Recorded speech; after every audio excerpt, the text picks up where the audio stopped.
What's going on, folks? And thank you for tuning in with me to another and a very special edition of the True Capitalist Radio broadcast. And, of course, I am your host, the man they call Ghost. And once again, folks, I want to thank you very much for tuning in with me. Folks, this is episode number 600, folks. That's right, episode number 600 of the True Capitalist Radio broadcast. And let me tell you something, it couldn't have landed on a better day, because guess what today is, folks? It's Baller Friday! That's right, folks, Baller Friday, that time of the week that capitalists look back on this past week's success and bask on this week's wages, this week's salary, this week's sales, this week's success, baby. Bask in it, of course.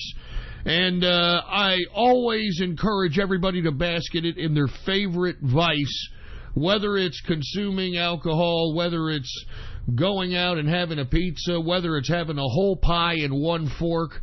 I mean, bask in it and celebrate, baby. I mean, that's what capitalism is all about. And I want to explain something here to you folks I'm very excited about tonight, because there's a lot of things happening tonight. But this is a 600th episode. I didn't even realize that I'd be coming back. All right, but before I get into the whole story, let's go ahead and get into the fact that this is episode number 600. This is August 3rd, 2018. And before we get into anything else, I'd like to ask each and every one of you that are listening to the sound of my voice right now to spread it around like wildfire, all right? Spread this show link around like wildfire and let everybody you know, let them know that True Capitalist Radio is in effect and in the house. And once again, we are live every Monday, Wednesday, and Friday, 6:30 p.m. Central Standard Texas Time, right here on the official website of the True Capitalist Radio broadcast. And baby, I love being independent now. Type in your browser, add to your bookmarks, add to your favorite the following: ghost.report. That's all you got to type in your browser, folks. It's as simple as that. Ghost.report. I know it's easy, it's simple, I like it. That's why I got the damn name, to say the least. And by the way, folks, before we get into anything else, I'd like to ask everybody to please follow me on my only social media representation on the internet today. Anywhere else trying to claim to be me on the internet is a goddamn liar. Don't believe them. My only social media representation on the internet today is on Gab, folks. And if you don't have a Gab account, well, then I don't know what the hell you're going to do. I don't know what you're doing. All right, I don't know what you're doing, for Christ's sake. This is the last bastion of freedom of speech on the internet and in social media today. Go to Gab right now and get yourself a damn free account and follow me on there, baby, all right? I mean, there's no goddamn banning of speech or any of that shit on Gab. Follow me on there under the name Politics Ghost. All right, all one word, no underscores. Politics Ghost is the name to follow on Gab. And by the way, if you have not done so, I would advise you all to please take part in the True Capitalist Radio chat room. I want to say what's going on. Happy Baller Friday to the True Capitalist Radio chat room, and happy Baller Friday to the Inner Circle. Let me go ahead and give some shout-outs right now for Baller Friday to everybody who is in the True Capitalist Radio chat room. Who do we got here? We got Aesthetic. What's going on, man? How you doing? We've got an idiot jackass motherfucker. Are you kidding me? We've got Australian Capitalist. We got Blasphemous the Tarred Mutilator. We've got Brodog, Distilling in the house, Hawk Late Milk, Ice Cap, Man Bear Pig, Nat in the place, Pepe the Frog, SB the Thunderdome Victor. Oh, that's pretty, that's fresh. That's something that I'm not into right now. I'm not into the 4-1 on what the hell that's into. We got Stagio in the house, Tesla Cyberheart. We got BN King in the house, Capitalist America. We've got Herb Master, Mummy Yummy Lemons. We've got So Mote It Be Shekels. and the professor. What's going on to everybody who's in the True Capitalist Radio chat room? And if you want to be a part of the True Capitalist Radio chat room, then follow the following instructions. It's this damn easy, okay? And especially now, I mean, I'm going to be kicking it probably most of the night in the True Capitalist Radio chat room, conducting some old tomfoolery. I mean, who knows what we're going to do here. But come on down, be a part of it. Follow the following instructions. Go to my Gab account right now, Politics Ghost, all one word, no underscores, Politics Ghost, and hit the subscribe button for premium content. That's all it is. It's as easy as that. Hit the subscribe button for premium content, and once you do, private message me on Gab. Private message me on Gab and let me know your Discord chat name, because that's where our private little chat is. It's in the Discord chat community. Give us your Discord chat name, and I'll give you a private invitation to the True Capitalist Radio chat room. It's that damn simple. Now that we've gotten all that out of the way, let's go ahead and talk about the 600th episode of the True Capitalist Radio chat room, baby. I'm going to be honest with you. I wish I could drink today. I wish I could drink tonight.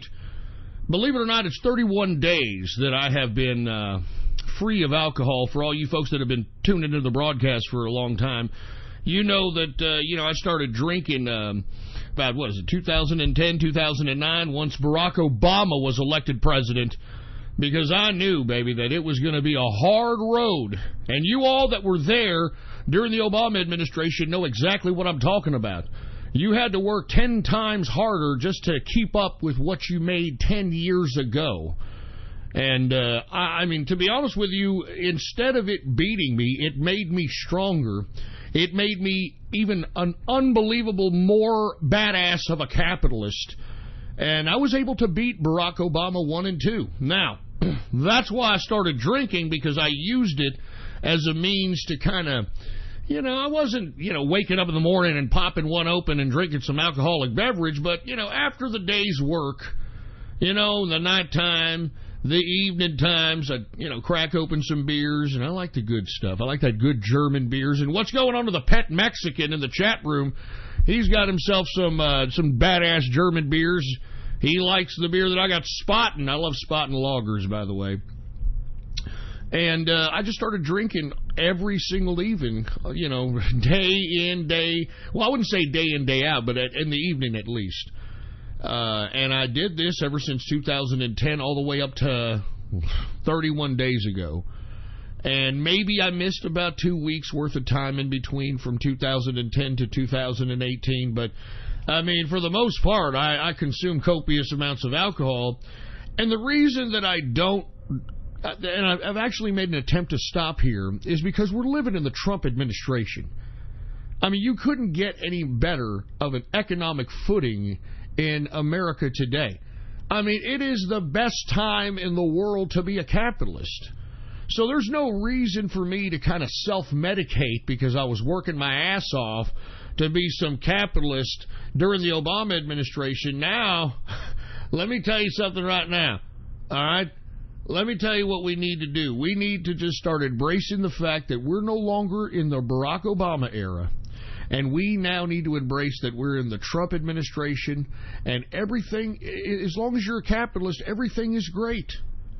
I mean, wages are up. They just announced that unemployment is down. It is down to 3.9%, folks. 3.9% unemployment. I mean, good God, you're living in the Trump administration. Once again, I hate to keep reiterating, there are more jobs available than there are people looking for jobs in today's Trump's America. And for all you folks that are still sitting out there living with Mammy, making an excuse why you're not going out there staking your own claim, there's no excuse. You may have had an excuse during the Obama administration because Obama was trying to do everything he could to halter and if not destroy private business. That's why during the Obama administration, you had more public sector jobs than there was private sector jobs at the time, believe it or not. And that is a downright socialist society if I've ever heard of one. And I'm like I said, thank God Donald Trump is president. Thank God this man is in power. Thank God he's implementing the economic policies that are enabling this great productivity, this uptick in wages. I mean, wages have not gone up, folks, in like 25 years. And now we're starting to see wages go up because, once again, there are more jobs available than there are people looking for jobs. So as a result, you've got employers, trying to clamper at the bits, trying to get an employee. And, nowadays, folks, because there's a lack of employees out here, they're beginning to overlook things that would, in other times not get you employed. For instance, they're willing to overlook if you have like some kind of a pot problem. If you smoke the pot, if you smoke the devil's lettuce, the reefer, the grass. They're willing to overlook that. They're also willing to overlook the fact that if you don't have any kind of high school diploma, believe it or not, there are so many jobs out here, they're willing to, take the responsibility of training you so long as you can actually do and fulfill the job necessary. I mean, there are a lack of jobs out here, and there's no reason why any of you that are out there listening that are unemployed, there should be no reason why you're unemployed. No reason whatsoever. Now, aside from me having some soliloquy about how I'm not drinking and the reason I started drinking was because of Obama, lest we forget, folks, that it was in 2010, very early 2010, when this broadcast became True Capitalist Radio. And let's just go into a history lesson on the evolution of this broadcast. Now, as you all know, I started broadcasting on Blog Talk Radio back in 2008. I broadcasted initially under the name True Conservative Republican Radio. And then once the Republican Party, and you can look back in those archives. As a matter of fact, those archives are still up, folks. So if you want to take a look, at them, you can take a look at them at blogtalkradio.com/ghost. All those archives are time dated and stamped, etc. But back then, it was True Conservative Republican Radio, and I dropped the Republican. Why? Because the Republicans were embracing liberalism at the time. And, folks, if you listen to those broadcasts, people thought I was insane. People thought I was nuts because I was saying things that people thought were just completely outlandish in 2008. I said that oral copulation will be accepted by two men across the street from an elementary school, and it'll be protected by the First Amendment. I said back then that the absolute pussification, the absolute utter pussification of the American male was being implemented back in 2008, and everybody thought I was nuts. And take a look at the landscape today if you want to see if that ever came to pass. I also said that feminism was emasculating and ruining not just the family but men itself. And that feminism was at the bottom of the degradation of the morals of our society. And every time I ever posed that thesis, I would get tons of criticism, obviously from those on the left back then, but also from those on the right. I had so-called Republicans chastising me because I was making these observations. I was prognosticating back then in 2008 and 2009 that we were going to see fruit bowls in mass. In mass. Why? I said back then that single parents were the majority, or that they had just become, at that time, they had just become the majority of the day.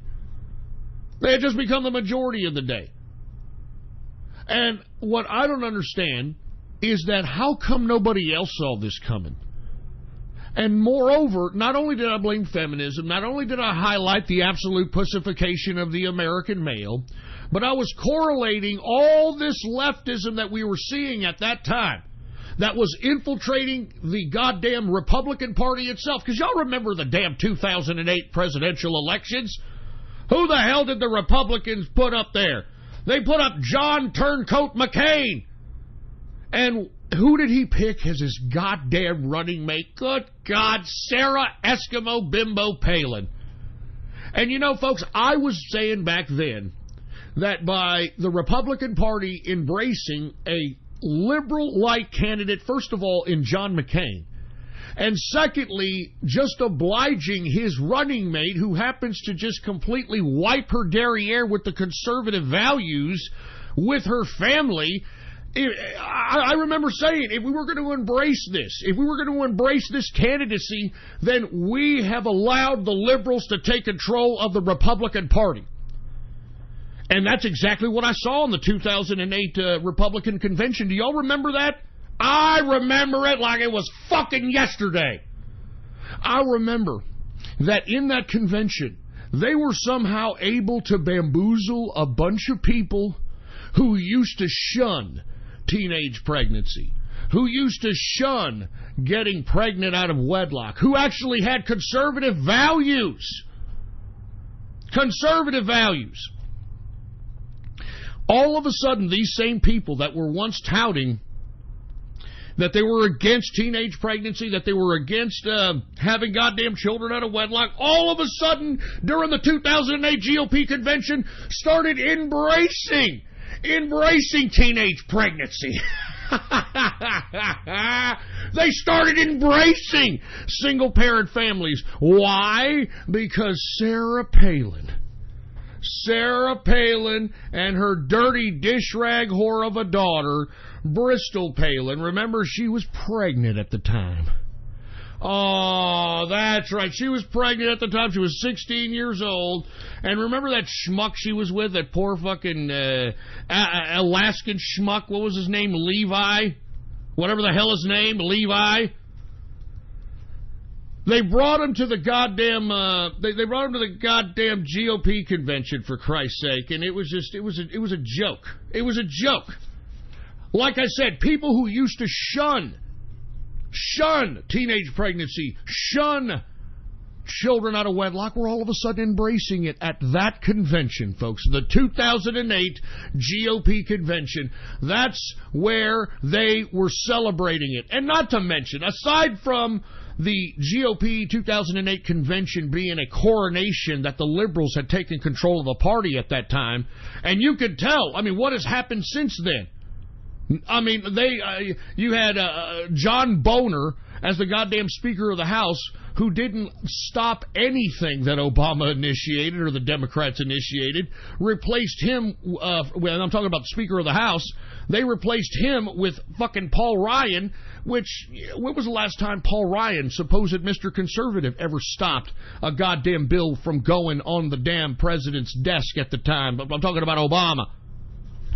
I mean, Obama put $10 trillion on the U.S. national debt. That's more debt in one presidency than all previous presidencies before Obama combined. That's how much debt Barack Obama put on the goddamn United States debts, all right? And I'm just simply stating, I'm just trying to say that we've gone from the coronation of the 2008 liberal takeover of the Republican Party. And by the way, before I go on with that, do y'all remember, look at what's happened to John McCain. I mean, I told people back in 2008, that's why I called him John Turncoat McCain. I knew he was a closet liberal. I knew this. I mean, folks, you can go look back in those archives. I knew this. People thought I was an idiot. And take a look. He was the deciding vote. Remember how the President Trump now states that we could have just gotten rid of Obamacare, but one vote, he's talking about John McCain. John McCain was the deciding vote to not overturn Obamacare. And this was the same bastard throughout his career previous to that vote, claiming that he wanted Obamacare repeal and replaced, remove, etc. etc. And you see, folks, this is what I'm telling you. I knew this back then. I knew all this back then, so that's why when I started this broadcast in 2008, I decided to drop the True Conservative Republican from my name and started just broadcasting as True Conservative Radio. And folks, like I had just mentioned, once the GOP convention had passed by, once Obama had been elected president, I said to myself, look, the conservative movement, a movement that I had, obliged all my life, well, most of my life, has just completely abandoned me. There was no conservatism anymore. I mean, Obama had taken control of the party. I mean, you started seeing all kinds of social slippery slopes go down the tubes. And I knew that conservatism, as I knew it, was gone. So instead of continuing the broadcast as true conservative radio, I said, look, I'm done. I'm not going to sit here and oblige a bunch of conservative values that a lot of folks aren't even living by. They talk like they're living by, but they're not even living by. And then when they're called out for not living by it, we're just supposed to embrace it. Like with Sarah Palin and the goddamn Bristol Palin, for Christ's sake. We're just supposed to embrace that shit. No, we're not embracing it. We're not. I'm not. And I just walked away from the conservative movement, folks, and I decided to change the name of the broadcast in 2010. I decided to change the name of the broadcast to True Capitalist Radio, folks. And we have been True Capitalist Radio ever since. And I have, from 2010 onward, numbered each and every episode to the point where we are now at episode number 600 today on this Baller Friday. So I hope that you have a little bit of an idea of where the show came from, where we have gone, where we've come from, where we're at, where we're going now. Because we ain't stopping, baby. You understand? We ain't stopping. We are going to continue to perpetuate the capitalist ideology on this broadcast until I can't do it anymore. All right? Until I physically just can't do it anymore. All right, boy? Don't you ever forget it. Anyway, let me go ahead and get to some crypto and stock talk here. Let me go ahead and take a sip of some high-quality H2O.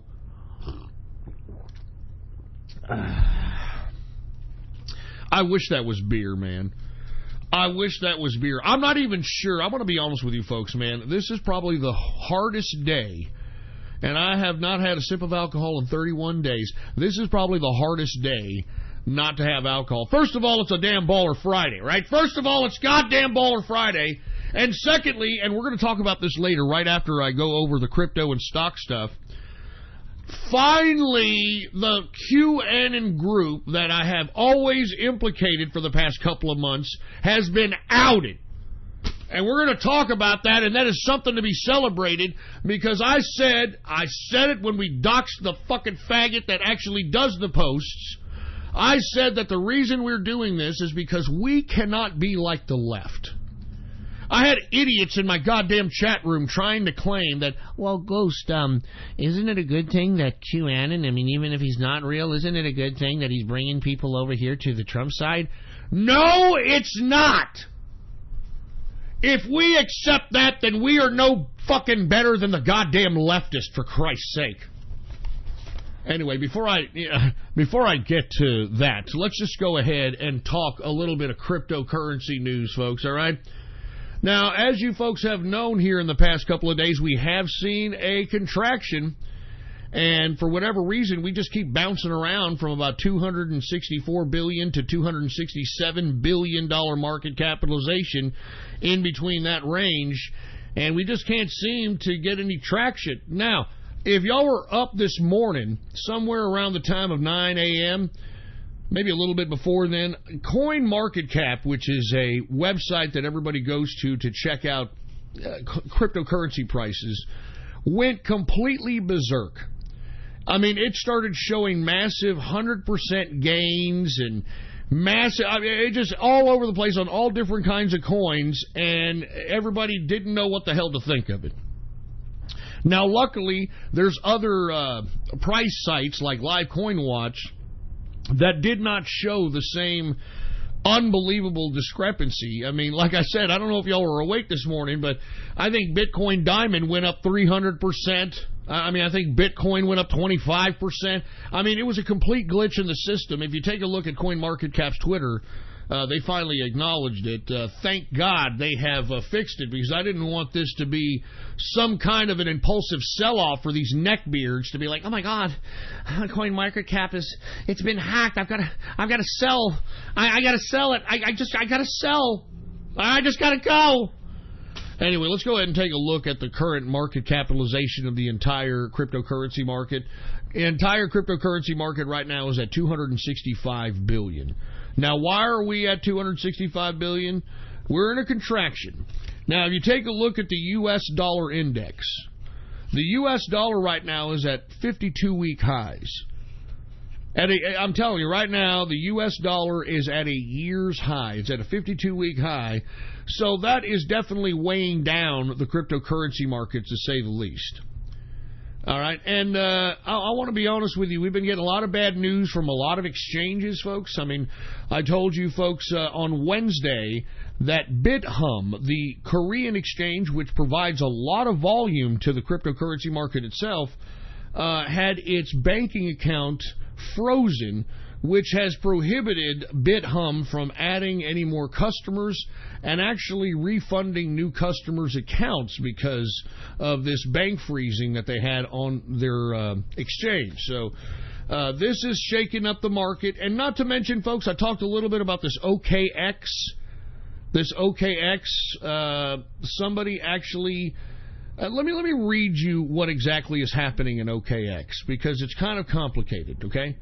Now, somebody put a long position in Bitcoin futures listed on OKX, that's OKEX, a Hong Kong-based exchange, and it had a notional value of, $416 million. $416 million on this long position. Now, according to an OKX statement on Friday, which happened today, and data compiled by Bloomberg here, because I'm reading this story off Bloomberg, OKX moved to liquidate the position on Tuesday. But the exchange was unable to cover the trader's shortfall as Bitcoin's price slumped. And because OKX has a, quote, socialized clawback policy for such instances, it forced its future traders on its entire exchange to give up 18% of their profits across the board. I'm not joking! I'm not joking! That's why, you got to read the terms of service. All right, they tried to cover what they couldn't cover of this $416 million whale long position. They liquidated it on this Tuesday, and as a result, the prices slumped, and they're not able to cover this $416 million long position. So they used their, quote, socialized clawback policy to force the traders on all exchange, like everybody who has an account on OKX is forced to basically sell their unrealized gains and give up 18% of those profits to the exchange so that they can pay back this fucking long position, all right? Now, while the whole clawback policy, it's not an unprecedented situation at OKX, the size of this week's trade has attracted a lot of attention from the crypto world, as you can imagine. All right? I mean, this situation underscores the risks of trading. I mean, this is, of course, according to many people who are in the inside. I mean, this is where we're getting more closer to regulation. Because remember, this is a very lightly regulated, even though we're starting to integrate certain aspects of crypto into the SEC and the FTC and all these other governing bodies as it pertains to finance. It's still lightly regulated, It's a lightly regulated financial instrument. And because it's lightly regulated, you have OKX in these exchanges allowing people to have high levels of leverage, and they don't necessarily have the protections for their investors just in case you have a situation like this. You know what I'm saying? So it's a very, very precarious situation. Now, let me tell you the story behind this, okay? Now, we all know that OKX liquidated this long position that some whale obviously had. It's at, they cashed it out at $416 million. Okay? Now, the exchange, which only identified the trader as ID number 2051247, said the position was initiated at 2 a.m. in Hong Kong time, July 31st. And according to OKX's spokespeople, their risk management team immediately contacted the client, requesting the client, several times they requested, to partially close or fully sell the position to reduce the overall market risks in their exchange. Of course, this guy, this fucking whale, whoever the hell has that kind of money, I couldn't even imagine who this whale is. He said, "No, I don't want to sell my position. No, it's okay. No, thank you. I appreciate it, but not today." I'm not.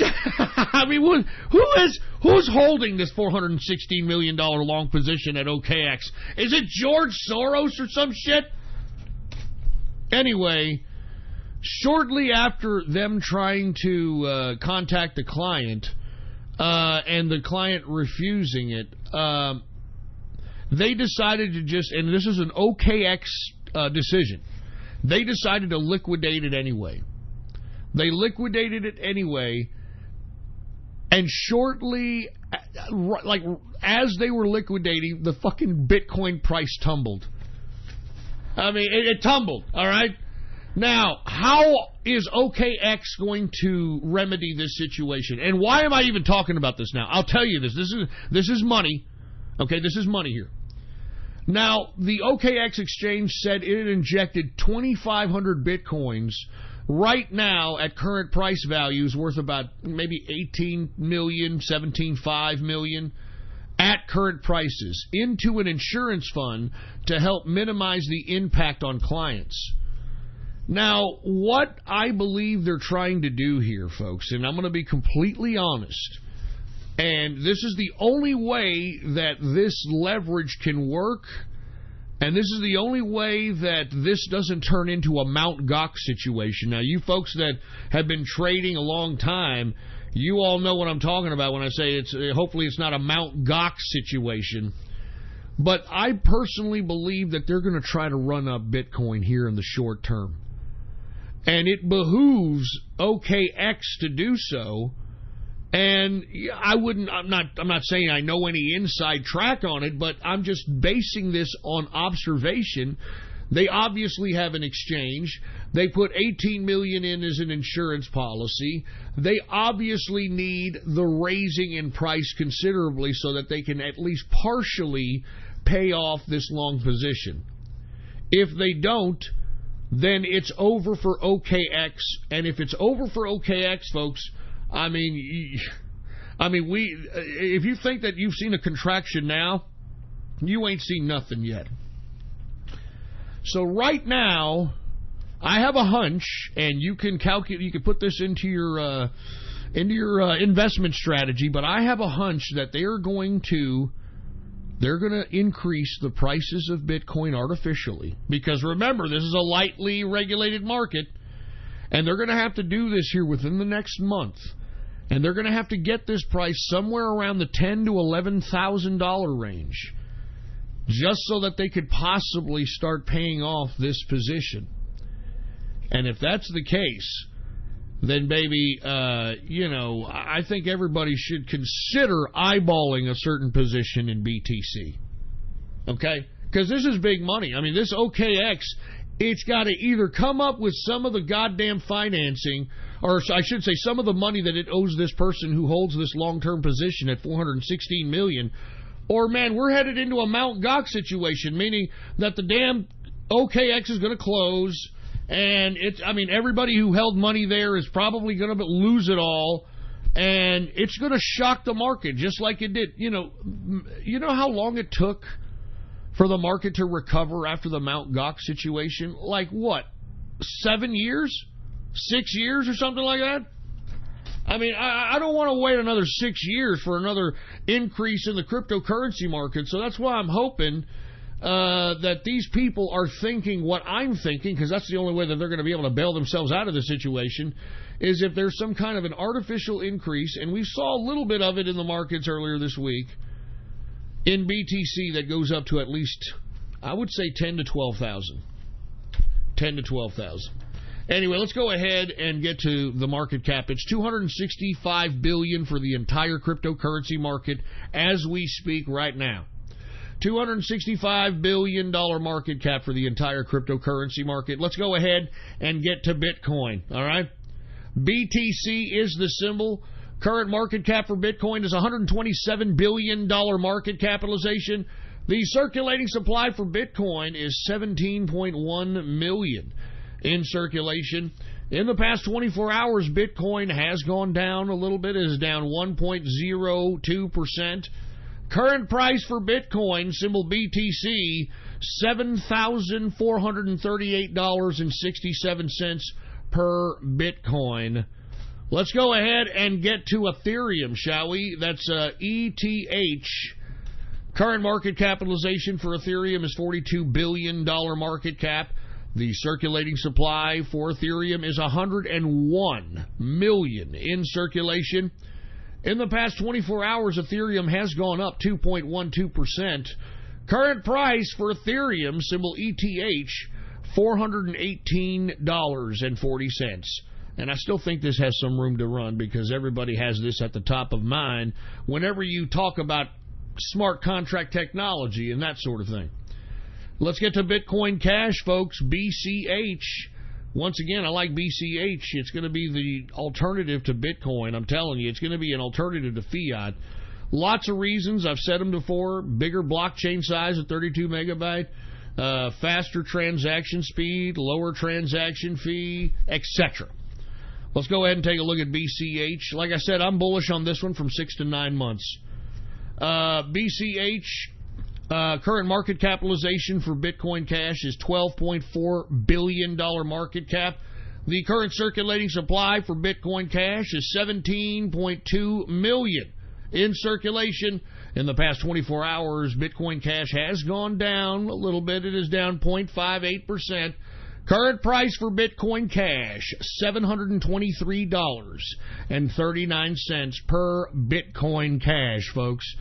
Let's get to Litecoin, folks. We saw a humongous increase in the middle of the day on this, and then it went down some.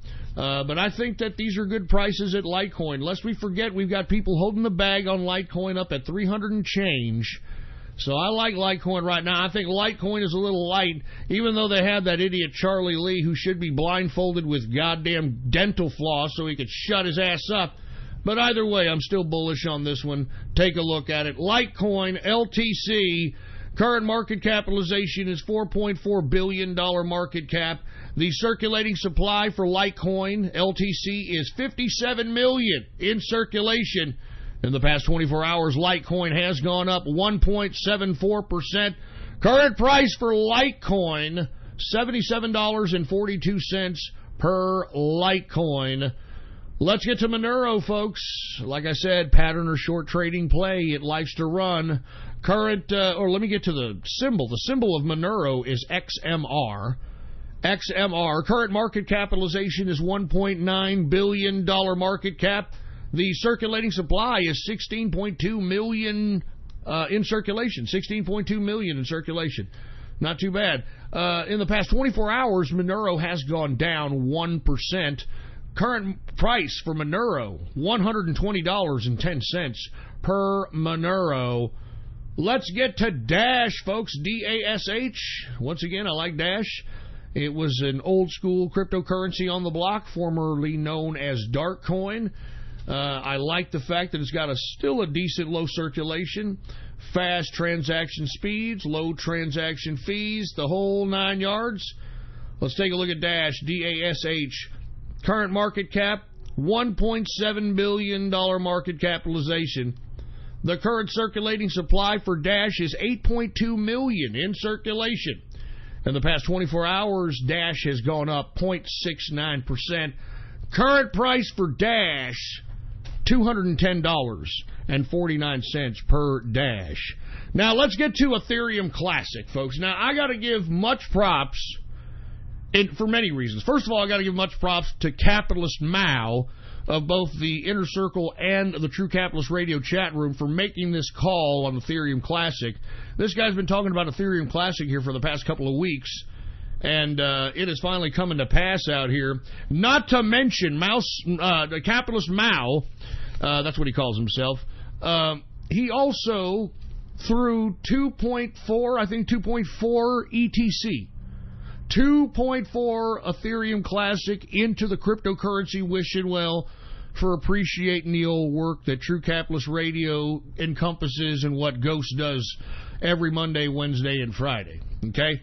So much props to Capitalist Mao for this, first of all, this call, and secondly, for hooking it up, man. And like I said, hey, if you appreciate the broadcast, if I've made you some cash, whatever, if you like the content, remember, they've been trying to demonetize me, they've been trying to ban me, they've been successful, but I still continue going forward. I've got my own damn website, I got my own damn stream, and I'm telling you, this is what we need to do to support independent media. And if you want to support the show, once again, take a look at Ghost.report and take a look at the Cryptocurrency Wishing Well tab at the top of the page on Ghost.report. And like I said, if you got any of those cryptocurrencies, throw some in and make a wish. And hey, Mao, Capitalist Mao, may all your dreams come true. Thank you very much for the Ethereum Classic. I appreciate it, man. Now, let's get to Ethereum Classic. Why is Ethereum Classic going up? Why is Ethereum Classic going up? Because it is going to be put into what? Coinbase. That's right. Coinbase is going to add it as a cryptocurrency that you can liquidate, that you can trade from, that you can transfer to, etc. So that means that all those investors that are in there are going to be hitting that up. It's going to take a big swing upward. It's already starting to climb upward, folks. Let's go ahead and take a look at Ethereum Classic, symbol ETC.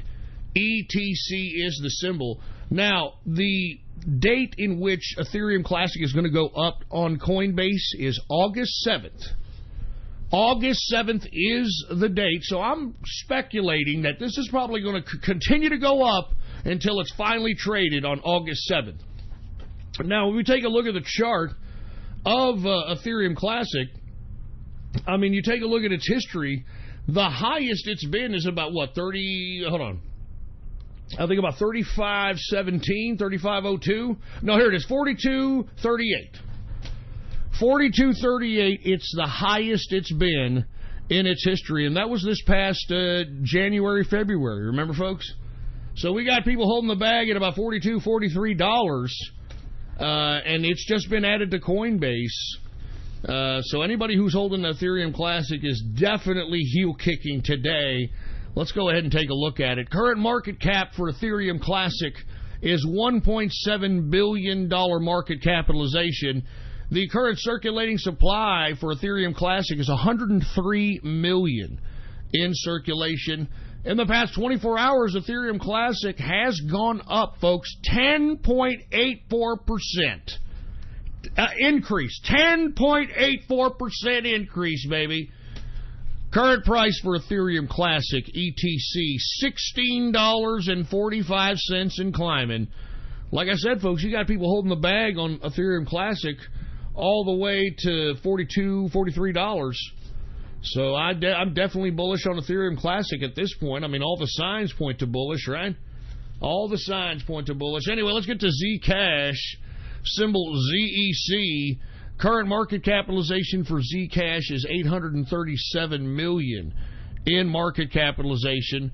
The circulating supply for Zcash is 4.4 million in circulation. Low circulation. Like I said, I like Zcash.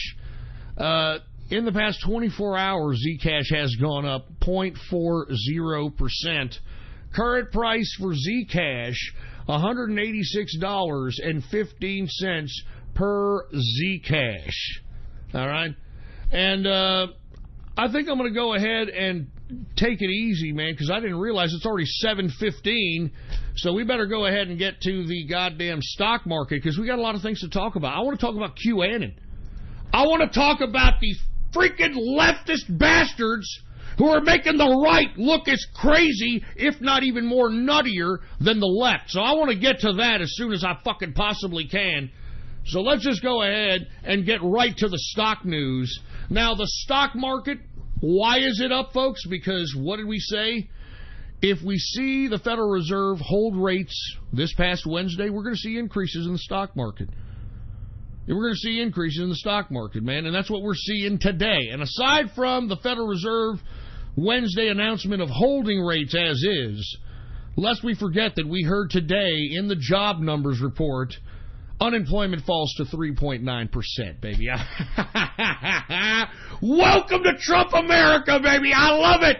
It's a great time, a great goddamn time to be a capitalist. And if you're not a capitalist, don't hate us. Join us. The hell are you doing? Anyway, let's get to the Dow Jones Industrial, since we've got all this good, positive economic news. And by the way, I want to tell you that I reported this past Wednesday, that Donald Trump is adding, or actually he's not adding, he's bumping up the tariffs to $200 billion worth of Chinese goods, because this just goes to show you that Trump means business. Well, in response to that, China decided it was going to raise tariffs on $60 billion worth of United States goods. Now, why couldn't it equal the $200 billion? Because it doesn't have that big of a deficit with us. So I'm telling you right now, China, I don't know if you've been reading about the economic situation in China. I mean, the stocks are going kaput out there. I mean, the Chinese don't know whether they're coming or going. They're having a very weird situation in China. And unless the Chinese start playing ball, they're going to fall, baby. I mean, that house of cards of an economy is going to fall on their face. And I'd like to see them try to feed over 1 billion people when their facade of an economy comes falling down. It ain't going to work. I mean, how are you going to do it when we in America supply you a lot of the food and you're fucking putting tariffs on your own food? You're putting tariffs on your own food. Stupid. But anyway, bring it on, China. All right, the United States is about to do a deal with AMLO. Now, I said Wednesday that we were probably going to see a deal this week with Mexico as it pertains to NAFTA. I'm going to say this because I've heard it through the grapevine. There's some major work going in the behind the scenes of this. Since the announcement, or it's been said in the circles of the Beltway, that the United States was going to have a bilateral agreement with Mexico, because AMLO seems very, very open to foreign investment. He is a leftist, but he's more of a social leftist as opposed to an economic leftist, so he's going to leave business as be. I think it's smart for him, because he's going to go down as a badass president if he does so. Now, since it got wind that the United States and Mexico could be coming out with a bilateral deal, and remember I said on Wednesday that Canada is left out in the cold? Well, now Canada is wanting to talk. Now Canada's like, hey, no, don't do a bilateral agreement, eh? You know, us Canadians, we want to be a part of you, eh? So now all of a sudden, that's why we haven't had a bilateral Mexico trade deal, because all of a sudden Canada wants to be a part of the deal again. Now they're coming to the table. Now the Canucks. You see, the art of the deal, baby. I mean, this is Donald Trump. This is why we needed a capitalist in the White House. Art of the deal. He's like, hey, look, I don't give a crap what they're doing out there in Canada, all right? I'm going to do a deal here with Mexico because Mexico wants to do the deal, and Canada can go shove a maple leaf up his ass and go hump a dead moose. I don't care. All right, we're about to sign a goddamn bilateral deal here. And let me tell you, that's what brought Canada back to the table. So we shall see next week whether or not we're going to see just a bilateral deal between America and Mexico, or if Canada is going to be a part of the deal. That's going to be very interesting. Take a look at that next week. But anyway, even with all these trade wars, or so-called trade wars, and even with all this, the economy is still doing great. Why?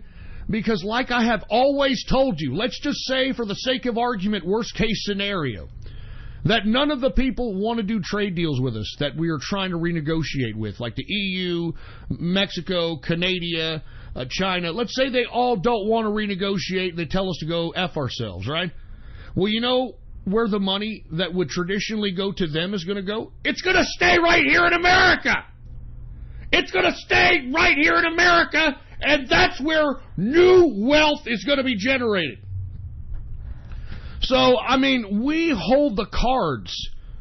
We hold the cards in this goddamn game, baby. We hold the cards in this freaking game. And look, these EU, the China, they could sit here and try to add tariffs until they're freaking blue in the face. All right? They don't buy enough from us to scare us, all right? So go piss off! Anyway, let's go ahead and take a look at the stocks here, all right? Dow Jones Industrial is up today, folks. 136.42 points, a percentage increase of 0.54%. Closing out the Dow at 25,462.58 points for the Dow Jones Industrial. We've got the S&P 500. It is up 13.13 points, a percentage increase of 0.46%. Closing out the S&P at 2,840.35 points for the S&P 500. We've got the NASDAQ. The NASDAQ is up 9.33 points. A percentage increase of 0.12%, closing out the NASDAQ at 7,812.02 points for the NASDAQ composite. Let's go ahead and take a look at these commodities. Let's take a look at what we're looking at here. Energy. Now, once again, energy is a topsy-turvy investment at this point in time. But if you take a look at all the unrest, for a lack of a better term, that's happening in the Middle East, I mean, there's got to be a big short-term spike in oil. I mean, at least in Brent crude. I mean, maybe not in WTI, because we do have special relationships with Saudi Arabia. And I want to be completely honest with you, folks. I think that Nicolas Maduro of Venezuela, I think they want to do a deal with America. And I thought what Nicolas Maduro said, and if y'all listen to the last broadcast, I covered this. Nicolas Maduro, all right, the guy who is the president of the socialist country of Venezuela, has admitted that socialism has been a failure. And that the planning that the socialist government has conducted has been a complete failure, and they need to do something else. And I think, look, I've talked shit about Maduro.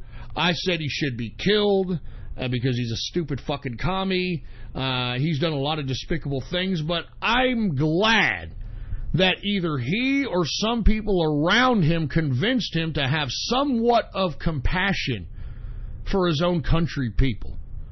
I mean, like I said, folks, the reason that Venezuela is in the position that it's in is because these people, okay, they were on the verge of becoming a bastion of capitalism in South America. I mean, prior to Hugo Chavez being elected in 1999, I believe, I mean, they were the hottest economy. They were the most expensive economy in the South American region. And why is that? Because Venezuela sits atop oil deposit that's the third largest in the world.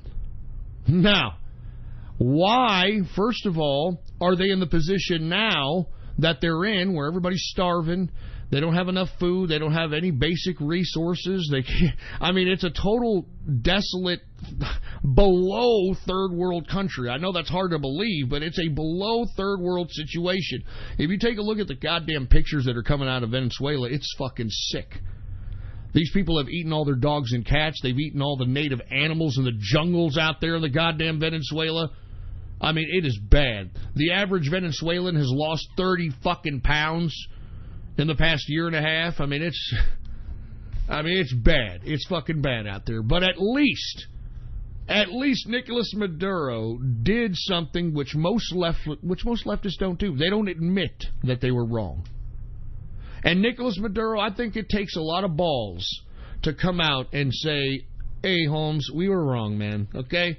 Hugo Chavez was wrong. I'm wrong. Look at the people, Holmes. Look at the people, man. We got to stop this shit, man. So I think what's going to happen here, at least in the WTI sweet crude market, getting back to oil, is that Trump has got so many places to do oil deals from that WTI, even if it does go up in the short term, I don't think that we're going to be impacted by what will happen to Brent crude. Now, Brent crude, folks, the difference between WTI sweet crude and Brent crude is that WTI is consumed by America, okay? And Brent crude is consumed by Europe. And I believe it's going to be Brent crude that's going to go up pretty high as opposed to WTI, because once again, I mean, we're in tight with the Saudis. I mean, take a look at that meeting that they had. Remember when Donald Trump went to Saudi Arabia, man? They treated him like a freaking sultan. You know what I mean? He also has this pending deal. I think that you have an olive branch being put out by Maduro because what he needs, I'll tell you what Venezuela needs. They need private money to come back and fix up the fucking place. That's what they need. That's why he's saying, look, we're wrong, we're sorry. We need capitalists to come back, rebuild the factories, rebuild the refineries, rebuild the oil rigs. We need you to come back, Holmes. So I think that we're going to make a deal there. So I think that at least from my perspective, I personally believe that oil isn't going to be a problem for America. At least from my perspective. I've told you why I base that.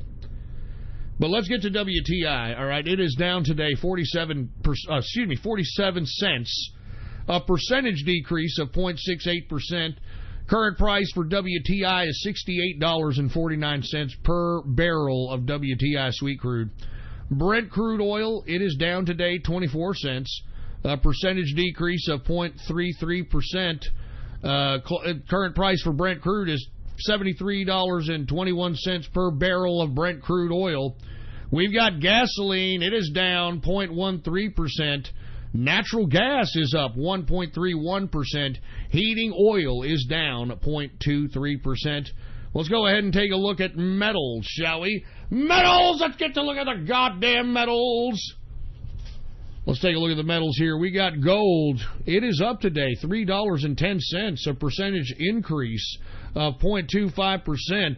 Closing out gold at $1,223.20 per troy ounce of gold.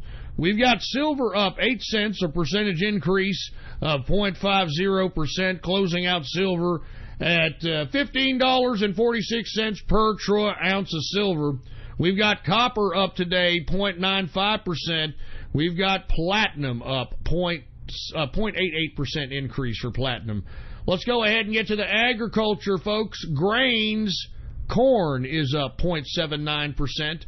Wheat is down 0.51%. Oats is up, baby. Oats is up 2.49% increase. Rough rice is down 1.16%. Soybean is up 0.53%. Soybean oil is up 0.87%. And canola is down 0.40%. Let's get to the soft, shall we? Now, we saw an increase in cocoa this Wednesday. It has come down since then. Let's take a look at cocoa, the base for chocolate. It is down 1.12%. Coffee. Hey, dude, just don't talk to me, okay? Don't talk to me unless I have my coffee, okay? Shut up, you faggot. Anyway, coffee is up 0.98%. Sugar is up 2.46%. Orange juice is up 0.69%. Cotton is down 0.80%. Lumber is up 1.20%. Rubber is up 0.48%. And ethanol is unchanged. Let's go ahead and take a look at live cattle. Live cattle and the livestock, by the way. Let's go ahead and take a look at live cattle. Live cattle is up 1.86% increase on the day. We've got cattle feeder. It is also up 1.11% increase. And lean hogs, folks. I'm telling you, lean hogs. It is up 2.27% increase. And that, my friends, is the markets for your ass. All right? Thank you very much. We have ended the markets. And by the way, folks, on this 600th episode, we are now in the second hour of the True Capitalist Radio broadcast. And, of course, I am your host, the man they call Ghost. And once again, folks, I want to thank you very much for tuning in with me. Before we get started on anything else, I'd like to remind everybody to please, remember, we are an underground show, so please spread this show link around like wildfire. All right, go to the chat rooms, go to the forum posts, go to the blogs, go all over the internet and throughout the world. And let everybody know that True Capitalist Radio is in effect and in the house. And we are live every Monday, Wednesday, and Friday, 6:30 p.m. Central Standard Texas Time, right here, once again, on the official website of the True Capitalist Radio broadcast, ghost.report. That's all you have to type in. All right, that's all you got to type in your browser right now, ghost and then .report. Add that to your bookmarks. Add that to your favorites. And by the way, folks, if you have not done so, please follow me on Gab. All right? Follow me on Gab. It's as simple as this. All right? It's as simple as type into your browser gab.ai. Gab.ai. All right? And then you can follow me under the name Politics Ghost. All one word, no underscores. Politics Ghost is the name to follow, okay? Now that we got that all out of the way, folks, if you want to be a part of the True Capitalist Radio chat room, and once again, what's going on to the True Capitalist Radio chat room, baby? What's going on to the inner circle? Happy Bowler Friday! Anyway, what's going on to the True Capitalist Radio chat room? If you want to be a part of the True Capitalist Radio chat room, then all you got to do, and listen to me, it's this easy. So, you know, come on, Maine, is all I got to say if you don't know how to subscribe to the True Capitalist Radio chat room. Now listen very closely. All you got to do is go to my Gab account, my pad. Go to my Gab account, and that's Politics Ghost, all one word, no underscores, Politics Ghost, and hit the subscribe button for premium content, all right? Hit the subscribe button for premium content. And once you do that, folks, once you do that, private message me on Gab. Private message me on Gab and let me know your Discord chat name, and I will give you a private invitation to the True Capitalist Radio chat room. It's that damn simple, all right? So come on down. As a matter of fact, I'm going to be in the True Capitalist Radio chat room tonight, and I hope that you folks come in there and join me. I mean, it's the weekend. It's Baller Friday. It's 600 episodes. It's going to be a night to remember. So join the True Capitalist Radio chat room, baby. Yes, I'm fucking hype. I'm freaking hype. Let me take a sip of some water, right? I know I should be drinking beer. I'm like this close. I'm like this close to just going, getting some nice German beers, you know, and just guzzling down some beers tonight, man. I'm 31 days off, right? I'm 31 days sober. Everything's all right, right? Come on, man. Come on. Just a little bit of beer. I'll pretend this water's beer, right? Sure as hell doesn't taste like beer. I'll tell you that right goddamn now. It doesn't taste like beer. Oh, yeah, and by the way, folks, if you want to take a look at the merch we've got going on as it pertains to True Capitalist Radio shirts, Russian hacker shirts, you know, all that good stuff, then type in your browser and add to your favorites right now, folks, okay? Ghost.market. That's right. That's the website to go and check out the merch, baby. All right, we got all kinds of apparel. We got coffee mugs. We got hoodies. We got shirts. We got all kinds of crap. Go ahead and hook it up. Not only will you be supporting the show, but you'll actually have some decent digs, excuse me. Some pretty good goddamn shirts, for Christ's sake, man. You know what I mean? Ghost.report, baby. All right? That's the website. I'm talking about my marketplace. Ghost.market. That's what you type in your browser right now. Ghost.market. Ghost.market. Anyway, let's go ahead and get into the nitty-gritty of the broadcast. Let's talk a little bit about the President of the United States. Oh, man, I love living in Trump America, baby. The modern-day George Washington. Let's talk a little bit about Trump on this Baller Friday, 600th episode on this August 3rd, 2018. Now, you folks know that he had a rally yesterday. I certainly watched it out there in Wilkes-Barre, Pennsylvania. And he was stumping for a congressman out there by the name of Lou Barletta. And he said a lot of things out there, baby. I mean, first of all, he went out there, obviously, on a stump speech, kind of campaigning for Lou Barletta. But at the same time, he was also pushing a message out there. And one thing he wants to emphasize is that, once again, he is willing to shut down the government for immigration reform and the border wall. And I think that this is how you put the Democrats in their place. Right before that damn election, say, look, I'm going to shut the government down if we don't get immigration reform and if we don't get the border wall. And if these Democrats want to play hardball with it, well, then it's going to show the American public that all the Democrats care about, and this is what I've been saying all along, that all the Democrats care about are illegal immigrants, criminals, and posholes. I don't even know, and child molesters. You know, that's what these people come out the closet for. That's what they put the spotlight on themselves for. Illegal immigrants, criminals, and child molesters. I mean, take a look at James Gunn, for Christ's sake, the guy that's the director for the Guardians of the Galaxy. Not just the cast people that are trying to come to his aid and say that he should be brought back on the film, but there's a petition. There's a petition of at least almost 300,000 pro-pedophile signatures that are out here trying to bring back this sick maniac. And you know what that says, folks? You know what that says? This just underscores what's in the mind of the left. In the mind of the left, if you make a joke about race, if you make a joke about one's sexual orientation, out of pure humor, autistic screeching, safe spaces, it's hate speech, etc., etc. But if you're James Gunn or the creator of Rick and Morty's Dan Harmon, it's perfectly okay to joke about baby rape. I mean, I'm serious. And you've got people that are backing these sick assholes up, justifying it.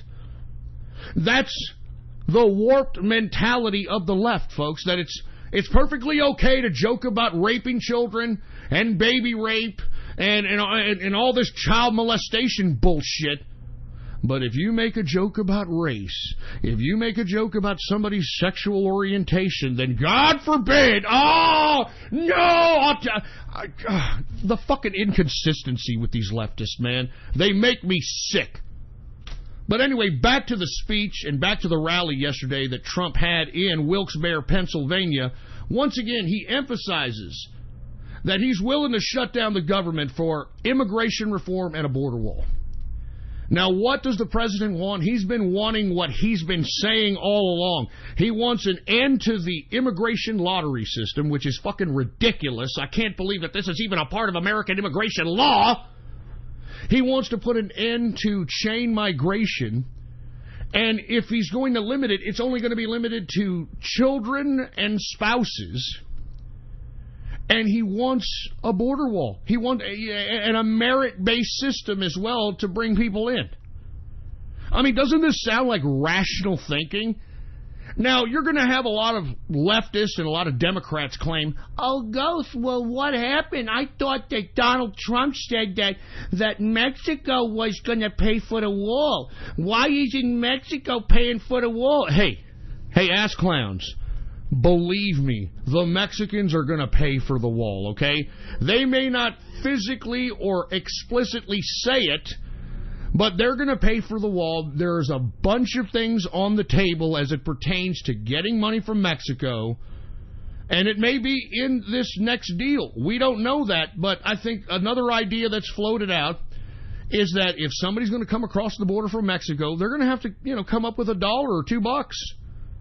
Remember, we're about to do an economic deal with Mexico that's about to pump in all kinds of billions of dollars of economic investment in their country. So I'm telling you right now, it's going to be no problem for these goddamn Mexicans when they come across the border into our side and visit, for them to come out and, give $1 or $2 to cross the border, right? They're going to pay. You understand? The Mexicans are going to pay for this wall. Don't believe these Democrats. Don't believe these leftists, all right?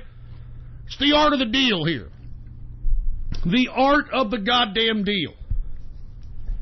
And not to mention, folks, I want to talk a little bit about not just... let me talk about one more thing that he talked about yesterday. He talked about potentially throwing Hillary Clinton back again, locking her up. Did y'all hear that? He's considering locking up Hillary again. Lock her up! Lock her up, man! He alluded to that last night, man. I'm not even joking around. He alluded to the fact that he may just lock up Hillary. Let's lock her up, for Christ's sake. Now, one thing I want to talk about, we are in day 4 of former campaign manager of Donald Trump's 2016 campaign. I'm talking about none other than Paul Manafort. And I'm telling you this right now. I want to be completely honest with you. The only thing that Robert Mueller has been showing to the jury is Paul Manafort's lavish lifestyle, I mean, this just goes to show you. I mean, if you listen to what's being said in this trial, this just goes to show you the immense hatred that these faggots in the goddamn Robert Mueller special counsel hate capitalism. They hate success. They've literally spent 3 days highlighting the fact that Paul Manafort likes ostrich jackets and, he's got a $15,000 suit and, he's a lavish liver. Great.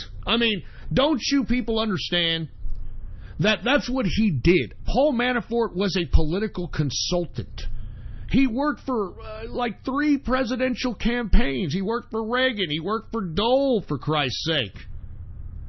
That's what he did. He was a political consultant, and he would go to other countries and consult politically with other countries to try to help candidates get elected. That's what he did.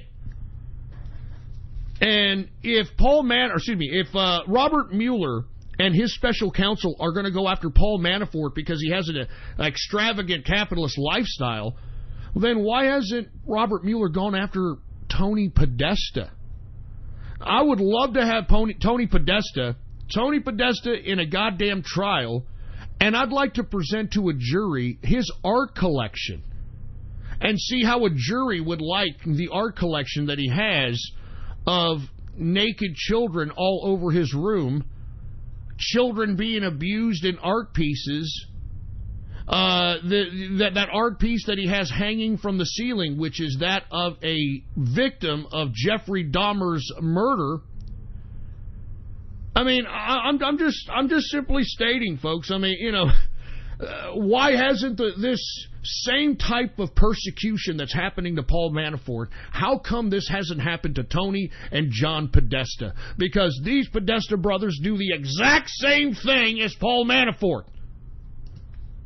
How come these guys aren't being persecuted like Paul Manafort? I'll tell you why. Because Paul Manafort is being punished for helping elect Trump. And I've said this time and time again. They are making Manafort pay. Now, lest we forget that Manafort was only brought in for a very short time in the Trump campaign. And what was his job? His job was to get the delegates at the GOP convention in 2016. That's what his whole job was. And he was successful. Remember, he was confident. He said that the Never-Trumpers were going to be completely defeated. And he was right. Now, how the hell did he know that? Because he's a political consultant. How did he convince the delegates to elect Donald Trump as their candidate for president? Well, I'm sure he did some pretty unscrupulous things. Like my friend Roger Stone always says, politics ain't beanbag. So I'm sure that, Paul Manafort used some aggressive, persuasive measures. Maybe he had some information on some of these top delegates. Who knows? Who cares? But either way, that's what Paul Manafort is being punished for electing Donald Trump and for having him be the nominee for the GOP. That's why he's being prosecuted. And I want to be honest with you folks, I've been keeping up with the Paul Manafort prosecution, and I think that he may beat this case. I think he may beat this goddamn case, for Christ's sake. All right?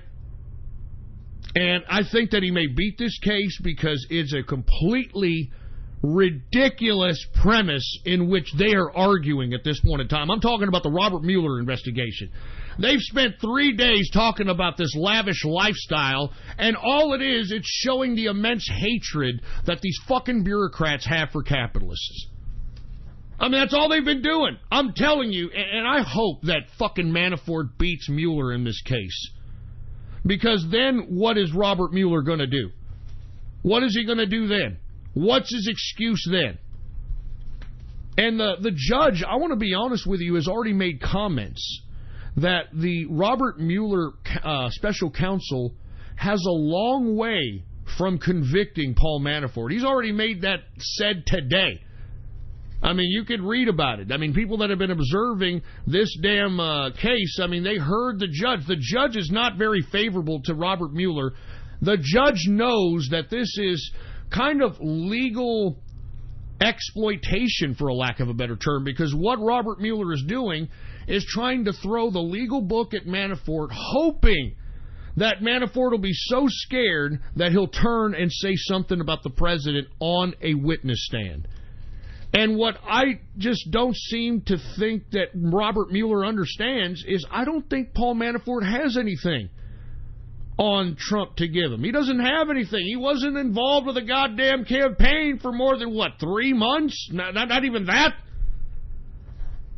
And you see, you got Robert Mueller squeezing Paul Manafort, and I mean, don't you think he would have said something by now? I mean, Paul Manafort is going up for life in prison. Can you believe this shit? Life in fucking prison. So, once again, free Paul Manafort, all right? All right, free Paul Manafort. That's all I got to say about that. Free fucking Paul Manafort. I had to bring it up because, I mean, why aren't John and Tony Podesta being persecuted in the same fashion? That's all I'm asking. That's all I'm asking. Anyway, folks, back to the president's rally yesterday at Wilkes-Barre, Pennsylvania, excuse me. Did y'all hear that Secret Service was confiscating QAnon signs and posters at the event? Did y'all hear about this? I mean, thank God. Thank God. I mean, I hope that the president or somebody in the administration was listening to this broadcast, because I'm telling you, the president cannot have these types of conspiracy, wide-eyed, crazy optics headed into a 2018 election. I mean, for all those that don't know, yeah, the QAnon troll that was started off of 4chan and 8chan boards has now become mainstream, because in the last rally that the president had in Florida, when he was trying to stump for DeSantis for governor out there in Florida, you had a plethora of idiots show up to the rally with Q shirts on, with signs saying, "We are Q, Q saves the world," and all this other horse shit. And because you had these stupid lunatics show up to the Florida Trump rally with these Q shirts, you had the lamestream media hop all over that crap. Oh, you had the lamestream media hopping all over that crap like cockroaches to shit. And take a look. Just do a Google search about QAnon. QANON. And take a look at all the lamestream, mainstream articles that are coming up. And take a look at what has happened. What has happened? I'll tell you what's happened. The left have turned the tables on us on the right. Because prior to this whole QAnon crap, it was the left that were the crazy crowd. It was the left that was the crybaby, crazy, lunatic side. Remember? They were the ones that were triggered. They were the ones with their safe spaces. They were the ones screaming during Trump's election. They were the ones crying. Remember that? They were the crazy side. And now that this QAnon thing has become mainstream, folks, the right is now becoming the crazy side. Now, how and why do I say this? Listen to me very closely. You have to remember, you and how you think, you and your perspective doesn't mean shit. Just because you know something doesn't mean Mr. and Mrs. Joe Sixpack know it. And you know, when you look at the news, you just got to look at it from Mr. and Mrs. Joe Sixpack in America's perspective. And what do I mean by Mr. and Mrs. Joe Sixpack? I'm talking about the people that go to work, that come home, that take care of their families, that raise children, that consume their time living their lives. They don't have enough time to be knowing about all the idiosyncrasies that are happening within the D.C. swamp. They don't have enough time to understand all the bureaucratic legalese that creates all these so-called problems within D.C. They don't understand this shit. And prior to QAnon, Joe Sixpack was looking at the left as crybabies, as lunatics, as crazies, etc. But now that this QAnon thing has become public, I'm going to tell you what Joe Sixpack is thinking. Joe Sixpack is thinking this. Because you got to think, folks, the Republicans have the executive branch. The Republicans have the Congress. The Republicans now have control of the Supreme Court. We are in power right now. The Republicans are in power. Now, Joe Sixpack reads or watches some QAnon piece and reads, and for all those that don't know what QAnon is, according to the story, the legend, the bullshit LARPing troll, it's supposed to be a military intelligence officer who supposedly, quote, tapped Trump to run for president to avoid a coup d'etat, and now this military intelligence officer has his hand up Donald Trump's ass, telling him what to say, how to say it, telling him his agenda, all this crap. That is the idea of QAnon, believe it or not. And just imagine Mr. and Mrs. Joe Sixpack reading this bullshit or watching a news report about this lunacy. I mean, you know what Mr. and Mrs. Joe Sixpack are thinking when they see this QAnon crap? They're like, what the hell's going on? Hey, Mrs. Joe Sixpack, well, look at what's going on here. The Republicans, they got control of the Congress. They got control of the presidency. And all those people out there that are following them are saying there's a big conspiracy going on and that Donald Trump isn't even in charge. That it's some military intelligence officer in charge or something. Well, you know what? I'm telling you this right now. We need new blood in there. We need to throw some Democrats in there. We need to throw Democrats in there because I can't believe we got the Republicans in charge and they're out here playing conspiracy theorist games and claiming that Donald Trump isn't even thinking for himself. So if this is true, honey, we got to vote for Democrats. That's what we got to do. This is what Joe Sixpack, Mr. and Mrs. Joe Sixpack are thinking. And folks, why do you think that every cycle, whenever the Republicans take control, for whatever reason, they can't get things going, and then Joe Sixpack's like, well, they can't make it get done, let's get some new blood, and then the Democrats take control. And then when the Democrats take control and they can't get shit done, then they bring back the Republicans. It's the fucking cycle. This cycle has been going on, folks, ever since the first televised debate. And the first televised debate was between John F. Kennedy and Richard Nixon, 1960. And ever since then, folks, we have had this cycle. And this cycle is not going to end. We had the opportunity of setting an unprecedented trend that the dominant party was going to retain the midterm elections. But now that we've got this QAnon shit, and look, we're trying to stop it before it gets any bigger, and we're going to talk about that here in a second, but if it doesn't stop, and you've got so many idiots believing in this QAnon garbage, folks, this could cost us the midterm elections. This could cost us the midterm elections. Now, people are asking yourselves, I'm sure some of you, why could it cost us the midterm elections, Ghost? I don't understand it. Why would it cost us the midterm elections? Well, folks, you have to look at it from Mr. and Mrs. Joe Sixpack's perspective. Because they look at both sides, okay? Just take a look at it from simple Mr. and Mrs. Joe Sixpack, who take care of their kids, who work hard, who are not aware of the idiosyncrasies and the details of what's going on out here, okay? They're looking at both sides, and they look at the left. And the left, what have they been doing? They've just been crying. They've just been bitching and moaning. They've just been protesting. They've been autistically screeching. That's all they have been doing. And why have they been doing it? Because they lost. Because they're losers.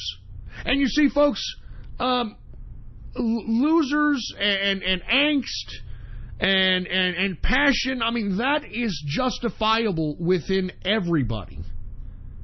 I mean, everybody, has bad days. Everybody, has a right, in Joe Sixpack's mind, to get a little emotional when they're lost. You see, there's a rational reasoning why, even though they're acting like a bunch of bitches, why the left is screeching, why they want safe spaces, why they're crying, why they're protesting. The reason that they're protesting, folks, is because they are bitching and moaning. They didn't win. They lost. Now, you take a look at the other side, okay? You take a look at the right-wing QAnon side. Now, why are QAnon people bitching and moaning? Why are QAnon people going out here and making a ruckus? We are Q. Why are they doing this? What's the premise of this? Folks, the premise of it is that these people believe that they're taking orders from some idiot on a fucking forum post site. On 4chan and 8chan on top of that. I mean, these aren't the most child-friendly websites. As a matter of fact, a lot of pornographic and child pornographic material on these goddamn forum posts. And yet, this is where QAnon makes his broadcast, right? He's supposed to be anti-Pizzagate. He's supposed to be anti-pedophile, yet he's broadcasting his message on pro-pedophile websites. Oh, that's just fucking great, isn't it? That's just fucking great. Anyway, back to Mr. and Mrs. Joe Sixpack. They're looking at QAnon followers, and they can't rationalize why QAnon followers are the way they are.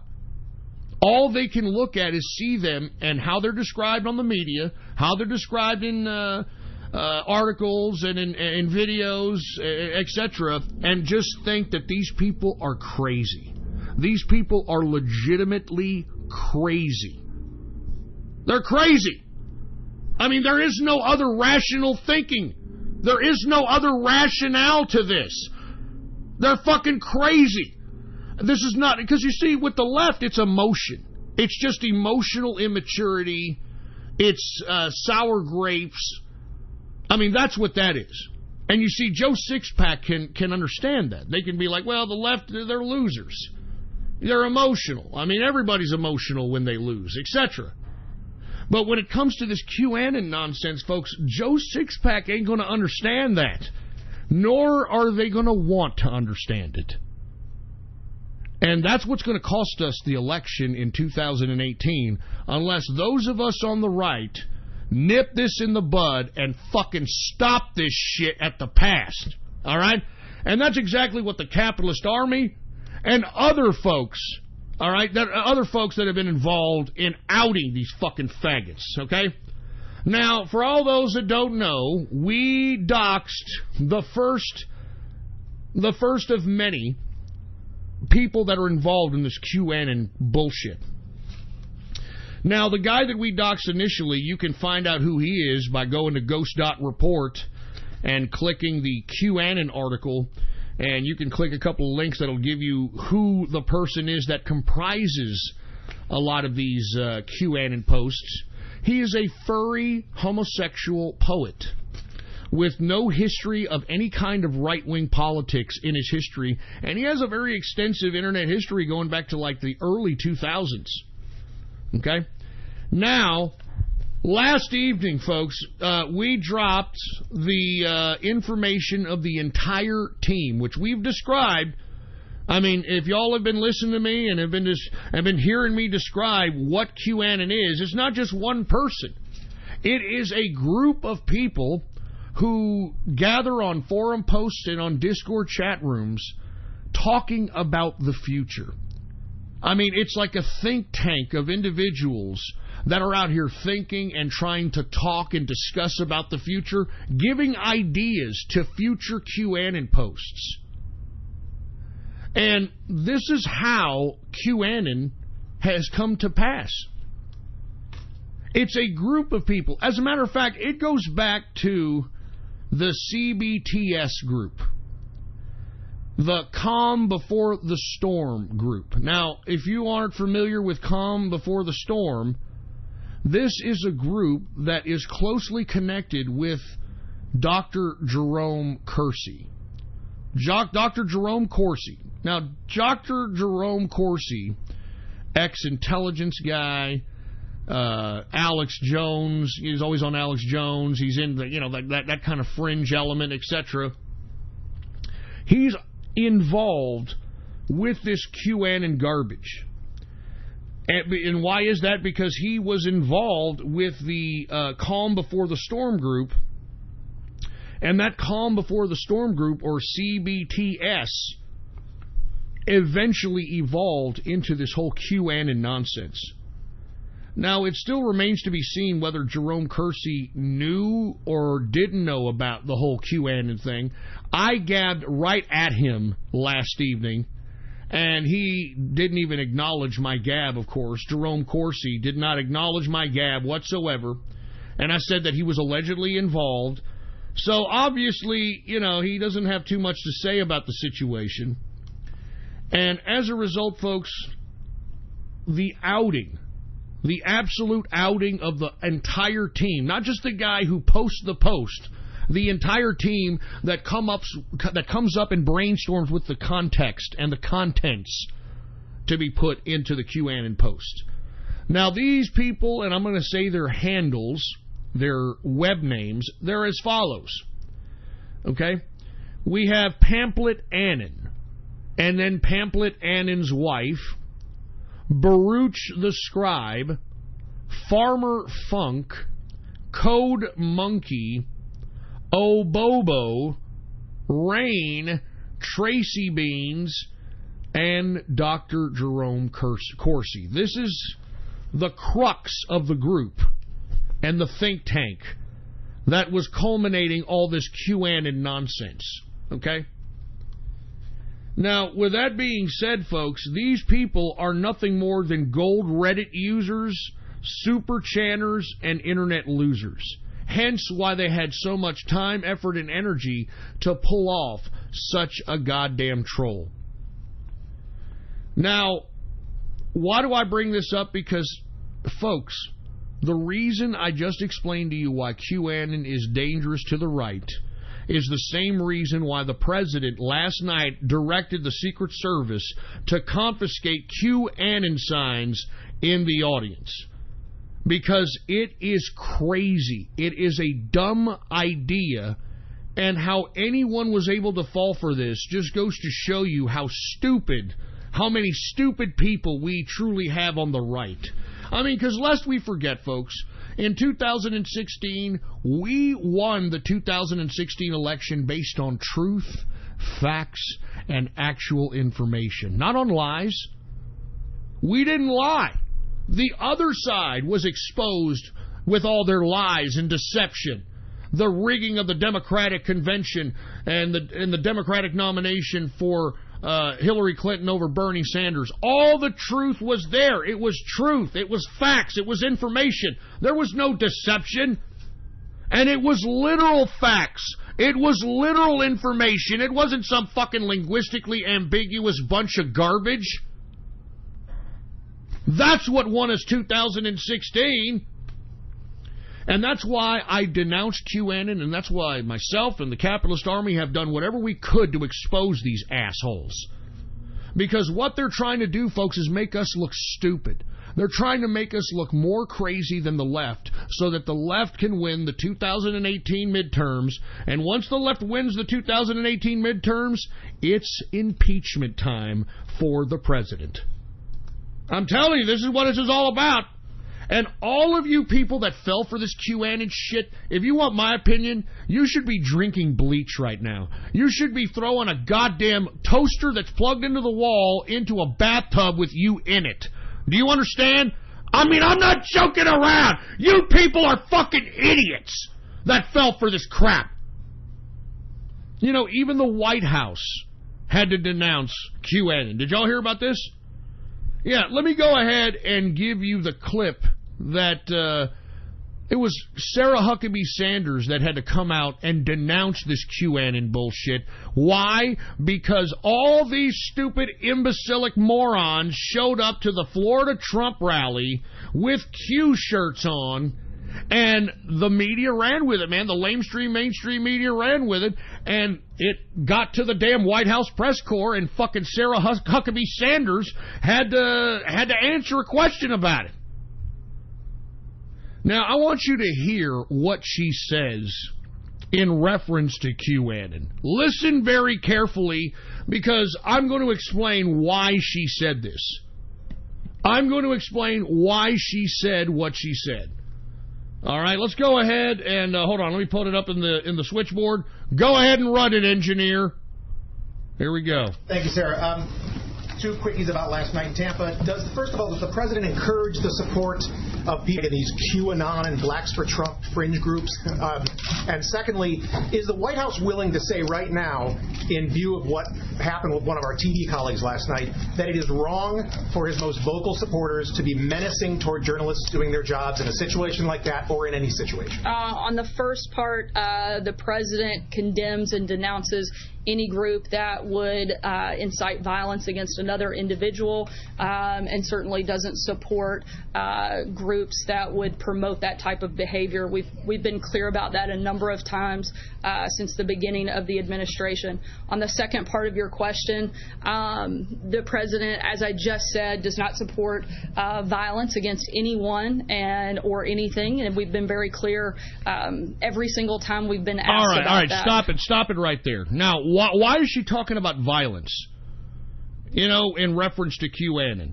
Why is Huckabee Sanders talking about violence in reference to QAnon? Well, let me explain something to you. Did y'all hear about Maxine Waters having a package delivered in front of her headquarters? And in the package, it had a little note in it, and it said, "Hope you like the anthrax," or something to that effect. And it was signed QAnon. Yeah, it was signed QAnon. So, you know, you got all these QAnon tards that are out here trying to justify, Huckabee Sanders over here, in her reference to violent groups when asked about QAnon, and saying, well, Huckabee Sanders, she's playing the role. She's destroying it, dude. She's like, keeping it secret, dude, because that's what QAnon's about. We got to keep it secret, dude. It's fucking military operations, man. It's military operations, dude. I'm serious. I'm not kidding around. Why did Huckabee Sanders, once again, denounce violent groups when asked about QAnon? Once again, I'm going to ask you, I'm going to tell you that when Maxine Waters received a package at her headquarters, and it had a note on it, saying, and I'm paraphrasing, "Hope you like the anthrax, signed QAnon." Signed QAnon. That's it. And that's why you had Huckabee Sanders denouncing violent groups when asked about QAnon. Now, I made this prediction last night in the True Capitalist Radio chat room, and we've pinned it on the Discord chat room. So I actually made it yesterday, but I'm going to make it again today, and I'm going to make it public to everybody who's listening to me throughout the internets and throughout the world.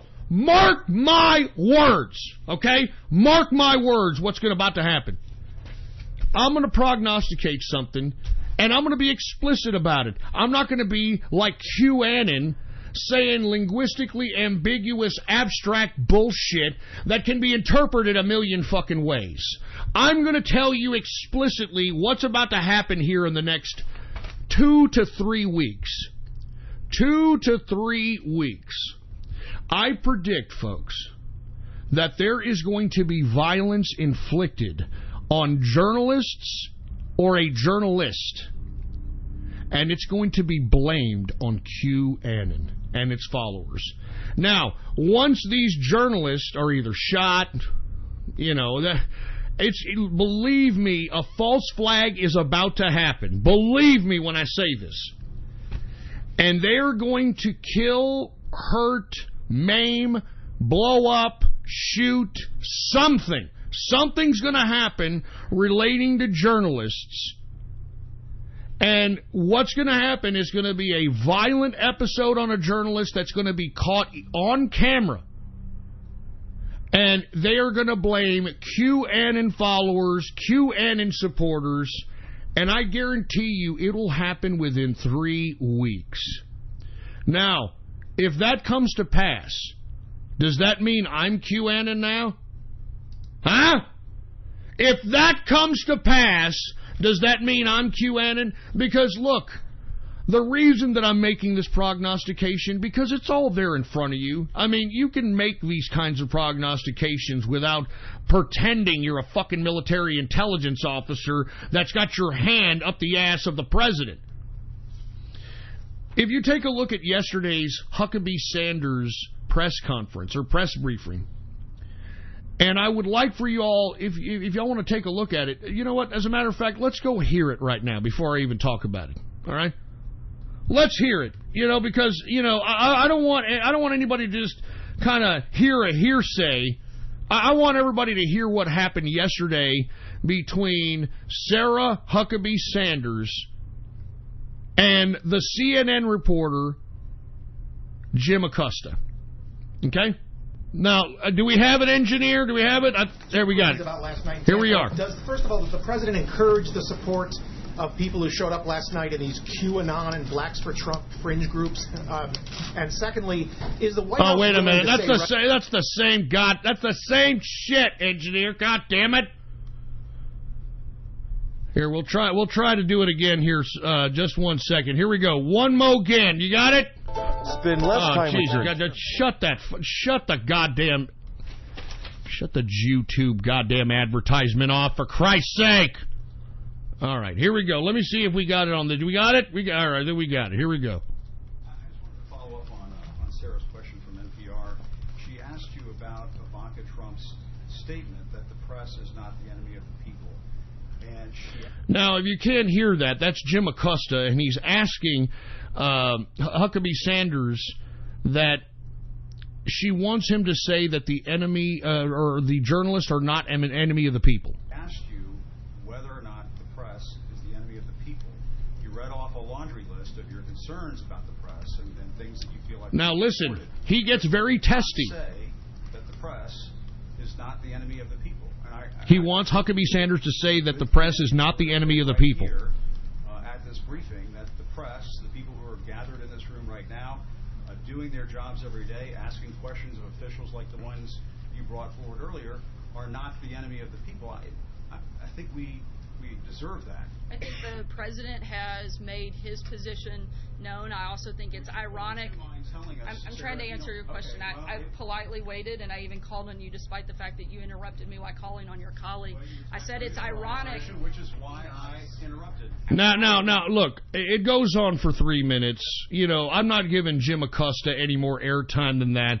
This asshole literally just continues on and badgers and accosts Sarah Huckabee Sanders and demands that she say that the journalist in America, the mainstream media, is not an enemy of the people. And she didn't want to say it. You want to know why? Because that's what the president believes, and that's what we believe. And all you've got to do is look at the mainstream media and take a look at the slanderous lies and the libelous garbage that they're spreading about the president and anybody affiliated with the president. And aside from spreading slanderous lies, they're trying to induce violence. They're trying to suggest violence.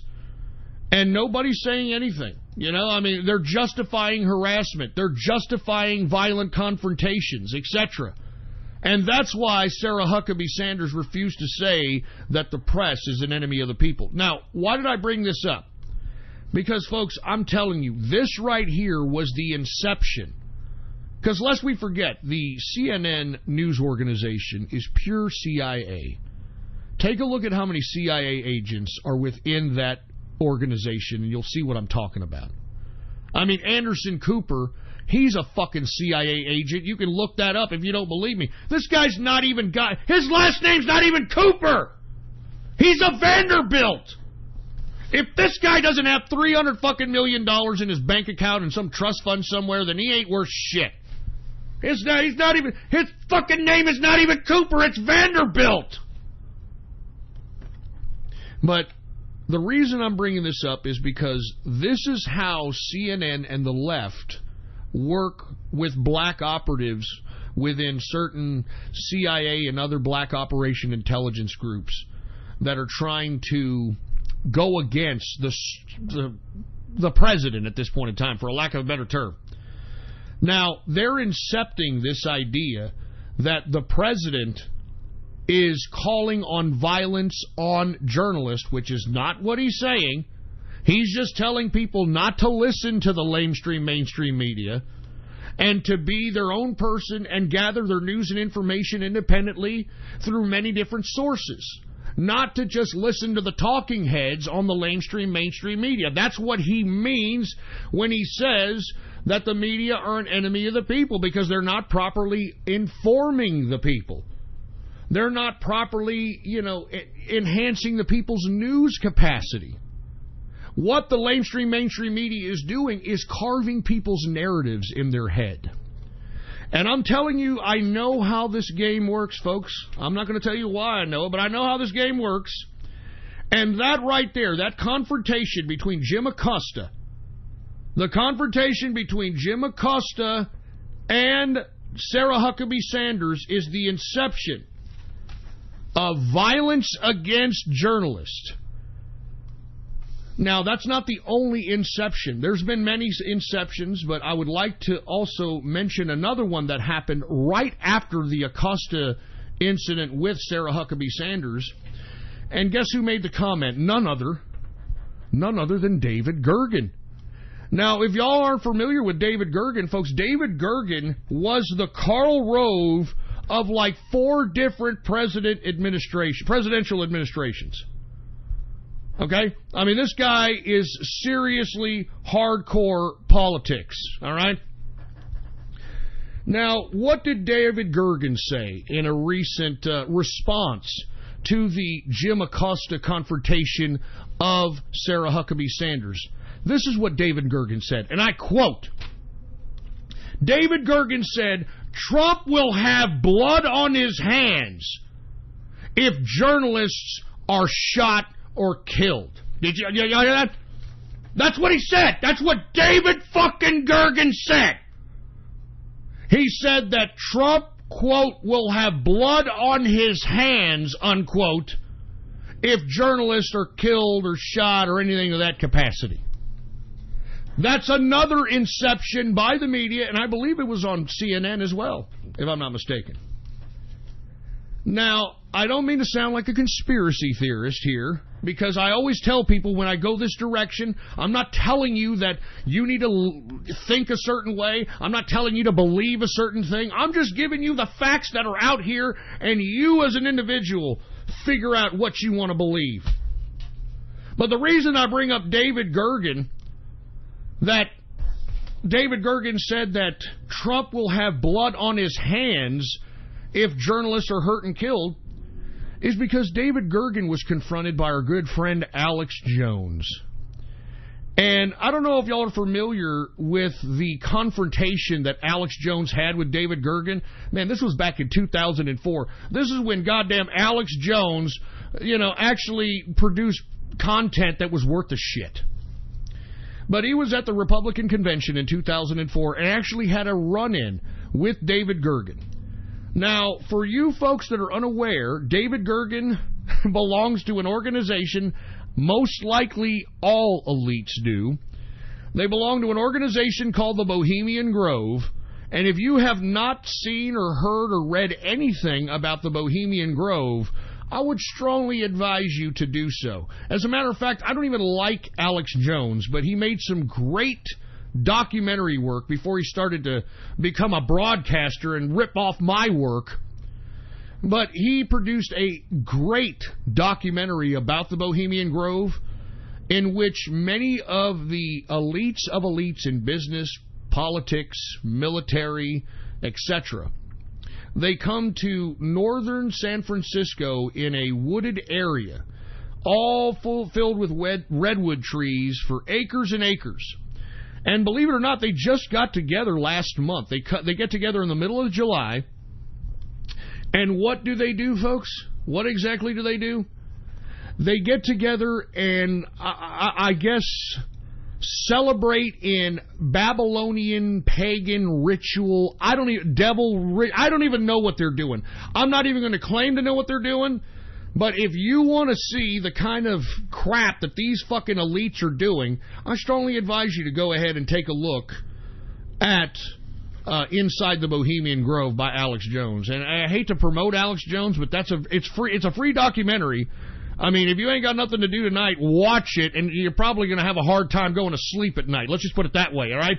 Because aside from it being a freak show, it's really happening.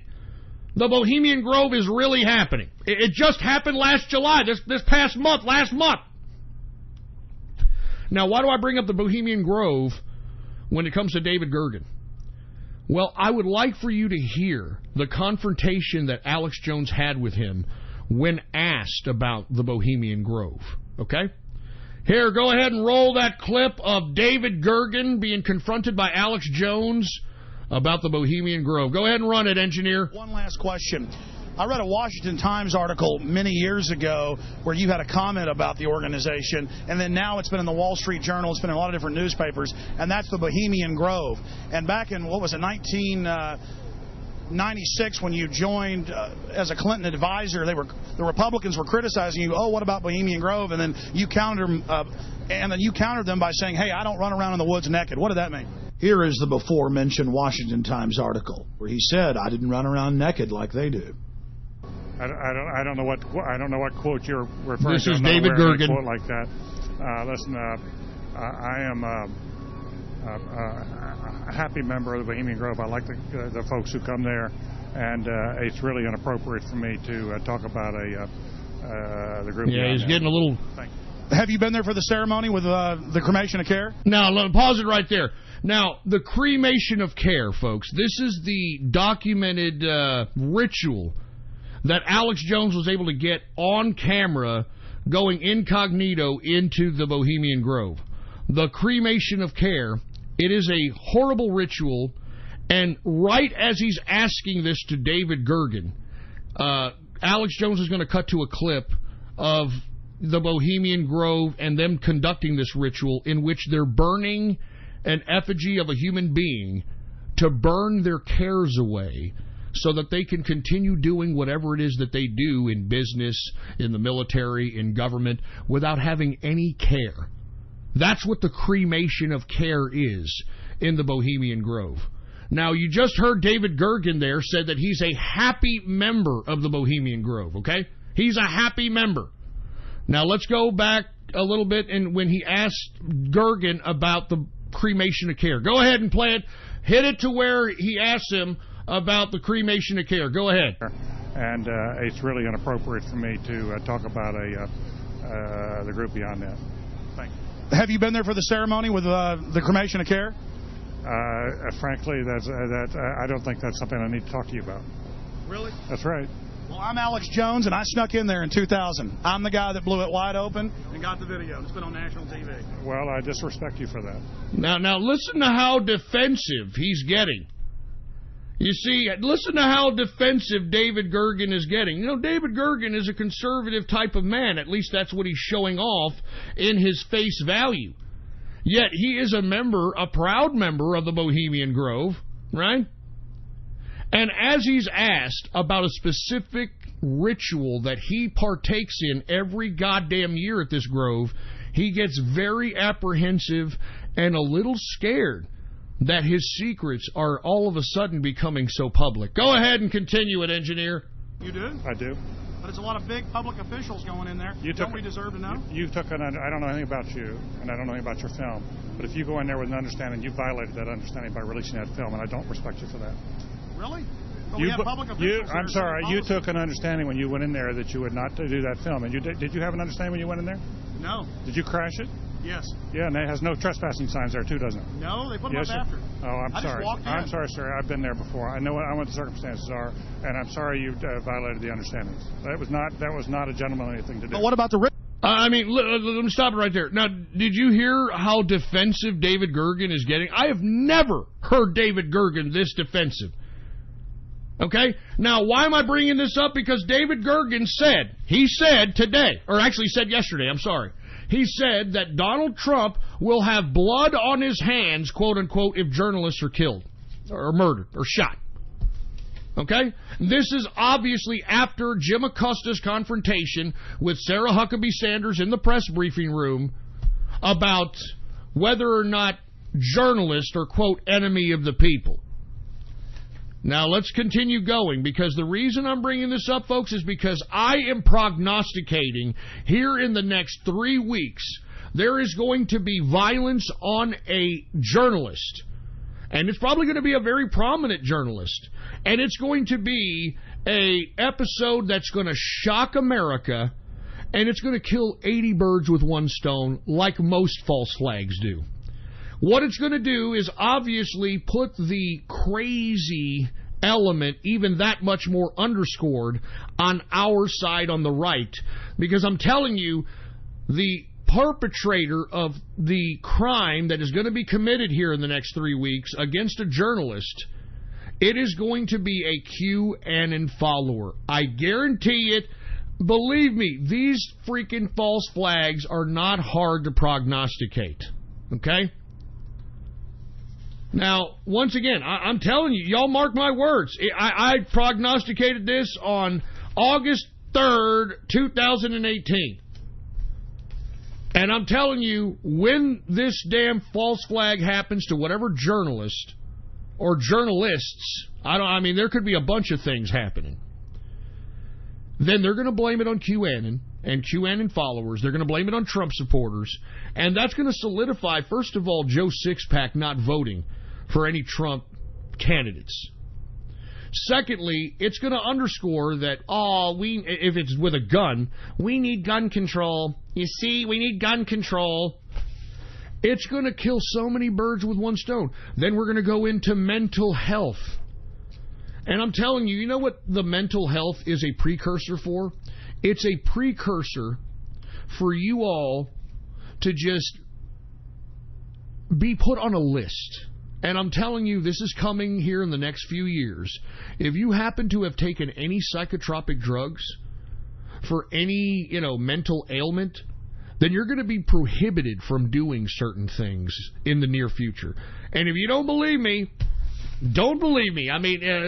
Fine.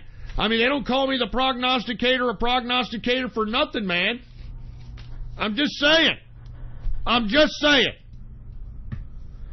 But I'm telling you right now, in the next 3 weeks, we are going to see a goddamn violent act on journalists. And I want to be honest with you, I think it's going to be televised. You want to know what I think a dry run of this particular false flag that's about to happen in 3 weeks? You know what I think the dry run was? Y'all remember that Vester Flanagan shooting? That black guy that went up to that camera crew that was interviewing some old lady and just shot these people supposedly on camera, and he himself had his camera phone on and shot these people. Y'all remember that? That, in my opinion, is the dry run for what's about to take place here in the next 3 weeks. And why do I say that? Because, first of all, folks, that was a false flag. If you don't believe me, that's why we don't talk about it anymore. You know, that's why nobody even brings it up anymore. Because, first of all, if you take a look at the footage, there's a muzzle blast that goes out from the front, signifying that those were blanks being shot, first and foremost. Secondly, I mean, look, I don't have time to go over all the whole documented footage and shit, but if you take a look in slow-mo, folks, you can see the woman who's interviewing the old lady look right into Vester Flanagan's goddamn camera phone right before he shoots her. So, I mean, and not to mention, if you pause it, and one more thing, if you pause that fucking footage and take a look at that room all the way down the hallway, you'll see somebody's head back there. There's another person back there. Anyway, look, I don't want to go over that whole conspiracy, that whole fucking false flag. I'm just simply recanting that false flag because we've done this before. I mean, that was the dry run. You know, that was the dry run. The Vester Flanagan shooting in which this black guy shot this camera crew, or a camera guy, a reporter, and some old hag. And I think the old hag survived, if I'm not mistaken. I'm not too sure about that. Either way, I'm bringing that up because I think that's the dry run. That was televised. That was put on camera. And believe me, the only way that this false flag has the most effect if it's on camera. And they're already prepping us up for it, folks. The Jim Acosta confrontation with Sarah Huckabee Sanders in the press briefing room yesterday. And David Gergen, let's get back to David Gergen. He was on CNN right after Acosta confronted and accosted Sarah Huckabee Sanders. David Gergen comes out and says, well, Donald Trump is going to have blood on his hands if any journalist is shot or killed. And I'm just reminding everybody who and what kind of a person David Gergen is. Let's go ahead and listen to the rest of that interview with goddamn Alex Jones and David Gergen, all right? I mean, let's listen to it again. Yes. Yeah, and it has no trespassing signs there, too, doesn't it? No, they put them up after. Oh, I'm sorry. I'm sorry, sir. I've been there before. I know what the circumstances are, and I'm sorry you violated the understandings. That was not a gentlemanly thing to do. But what about the ritual? Is the ritual gentlemanly? There's the ritual. There's the screaming human being that's being burned alive as a sacrifice to the deity it's an owl. It's a big owl that they're sacrificing this body to, and the owl deity is Moloch, and they're sacrificing this human effigy and offering up the ashes to Moloch so that they can burn their cares away. And if you ever hear the cremation of care, I strongly advise you guys to listen to this, to watch this tonight. I mean, the high priest or whatever, the witch doctor, whoever the hell is emceeing the fucking ceremony there, he says in a very wicked capacity, "Begone, dull care, begone, dull care, begone." As if they're just trying to shoo away their cares away so they don't have any compassion to the people that they inflict pain, death, and shit on. Anyway, here, once again, let's head right into the cremation of care when he talks about, or when Alex Jones asked David Gergen, is if the cremation of care ceremony is gentlemanly, quote unquote. It's not a gentlemanly thing to do. But what about the ritual? Is the ritual gentlemanly?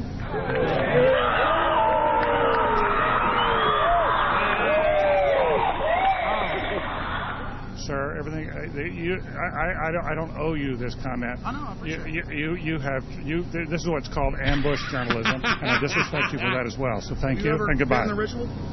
It's none of your damn business. Oh! I mean, did you see that? I mean, this is conservative David fucking Gergen.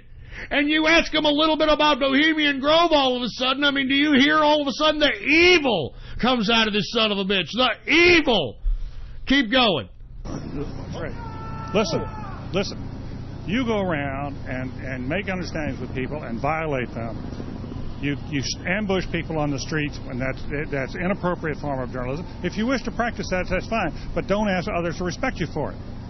If you want to, you can do. You're a free American, like anything you want. If you want to be uncivil and rude and ungentlemanly, that's up to you. But don't expect the rest of us to say, "Oh well, you're there, Mr. Gergen." I'm sorry, nobody sets policy in there. We try to be gentlemen, and obviously, you don't belong there. Weaving spiders come out here. Yeah, that is a three-pointer. Look how strangely he behaved when we brought it up. Why is he acting so secretive? And why did he get so angry when he discovered that we'd snuck in? You see, they take it very, very seriously. This is one of the hallmarks of the occult and secret societies. Anyway, that's the only reason why I wanted to bring up David Gergen, because obviously he has been the Karl Rove of like 3 or 4 administrations, presidential administrations. So you don't think this guy's a part of the black operations himself? You don't think that he's somewhat involved in everything? Of course he is. So, and once again, I want to reiterate, within 3 weeks, there's going to be some kind of violence inflicted upon a journalist. It's probably going to be a big journalist. And it's going to be televised, and it's going to be on video, and it's going to go viral, and they're going to blame it all on QAnon followers, and by default, they're going to blame us, the Trump followers. So this is how dangerous the whole goddamn QAnon thing is going.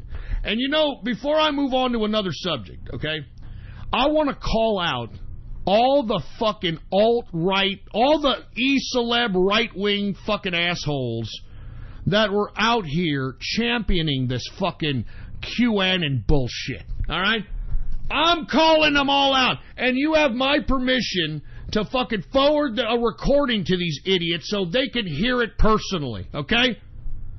I'm calling out all these fucking right-wing e-celebs that were sucking the digital cock of QAnon, all right? I'm calling you out, Ben Garrison, you stupid dumb idiot. I'm calling you out, Mike Cernovich, you lispy son of a bitch. I'm calling you out, Jack Posobiec, you fucking seat-sniffing prick. I'm calling you out, Bill Mitchell, you fucking faggot. I'm calling you out, Roseanne Barr, you fat, disgusting, despicable ex-socialist hambone. I'm calling you out, Lara Loomer, you fucking wannabe journalist, you stupid dumb broad. And by the way, is it true that you and Mike Cernovich actually fucked? I mean, I don't know. I don't know if that's true or not. That's why I'm asking. I heard this. I heard this through the grapevine. Anyway, and Kurt Schilling, yeah. Kurt Schilling, the World Series guy, is out here championing the fucking QAnon. Fuck all of you. You fucking made us look stupid. All of you e-celebs. And you want to know why Ben Garrison, Mike Cernovich, Jack Posobiec, Bill Mitchell, Roseanne Barr, Lara Loomer, Kurt Schilling, and all these other goddamn asshole e-celebs, you want to know why they champion this goddamn QAnon bullshit? Because they wanted attention. Because they wanted attention. Because, like Glenn Beck said to Tucker Carlson in an interview, I think it was last year, he said fame. He doesn't wish fame on anyone. This is what Glenn Beck said. Glenn Beck said, I wouldn't wish fame on my worst enemy. And he said, fame will have you selling your soul, quote unquote, just so that you can continue to have that spotlight. And that's what goddamn, that's what he said. That's what Glenn Beck said. And, you know, this is underscoring of that statement by Glenn Beck. All these assholes, Ben Garrison, Mike Cernovich, Jack Posobiec, fucking Bill Mitchell, Roseanne Barr, Lara Loomer, Kurt Schilling, you're all a bunch of fucking attention whores. All right? You all knew this was a bunch of bullshit, and if you didn't, then you're a fucking idiot and no one should fucking listen to you because you're a moron. You're a goddamn moron. So I personally believe that these morons knew that this was a fucking big troll, and yet they wanted to act like leftists. I mean, did you see Ben fucking Garrison? This faggot was so fucking proud that QAnon quoted or posted one of his shitty fucking drawings out here. He's like, hey, QAnon, man, thanks for fucking posting one of my shitty drawings. I appreciate it, man. And you know what? I'm going to make a QAnon shirt. I'm going to make a QAnon shirt, man. Fucking Ben Garrison. Fucking moron. And Mike Cernovich, too. Mike Cernovich was playing into this, huh?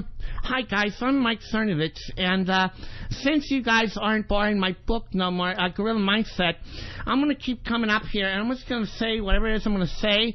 And there's nothing you can say about it. And I want to say QAnon. Please, go ahead and keep doing what you're doing. Because, I made a lot of money. Mike Cernovich. I made a lot of money. I was actually paying Baked Alaska. I was paying the right-wing nutjob, asshole, ex-leftist Baked Alaska. I was paying Baked Alaska $5,000 a month. I know what I'm doing. I make a lot of money. I divorced my ex-wife, and I got a lot of money from her, so I got a lot of shekels. I got a lot of shekels from my ex-wife. That's why I'm some big political ass crack right now. That's why I'm Mike Cernovich. Jesus Christ, man. And Jack Persobic. Hey, Persobic, do you remember that time that the immigration department denied someone that was very close to you a visa? Do you remember that, Persobic? You remember that somebody that was very close to you was denied a visa and you were wondering why? I'll tell you why. You're a conspiracy theorist asshole who makes Trump look like a fucking dickhead. That's why you got fucking rejected, okay? I'm telling you that because you need to hear it. You need to fucking hear it. And Bill Mitchell, I mean, is Bill Mitchell even a thing, for Christ's sake? I mean, who listens to this guy? Who listens to this guy? This guy's a poor man's Chuck Woolery, for fuck's sake. You know what I mean? He's a poor man's Chuck Woolery. Get out of here, Bill Mitchell. You're not fucking Chuck Woolery. I know why you're trying to crawl up QAnon's ass. Need some more listeners, for Christ's sake. And Roseanne Barr. Oh, my God, I'm Roseanne Barr. I just need attention. Hey, folks, do y'all remember back in 2010 that I got into a Twitter spat with Roseanne Barr because she claimed that she was a socialist? Y'all remember that? I remember that very vividly, man.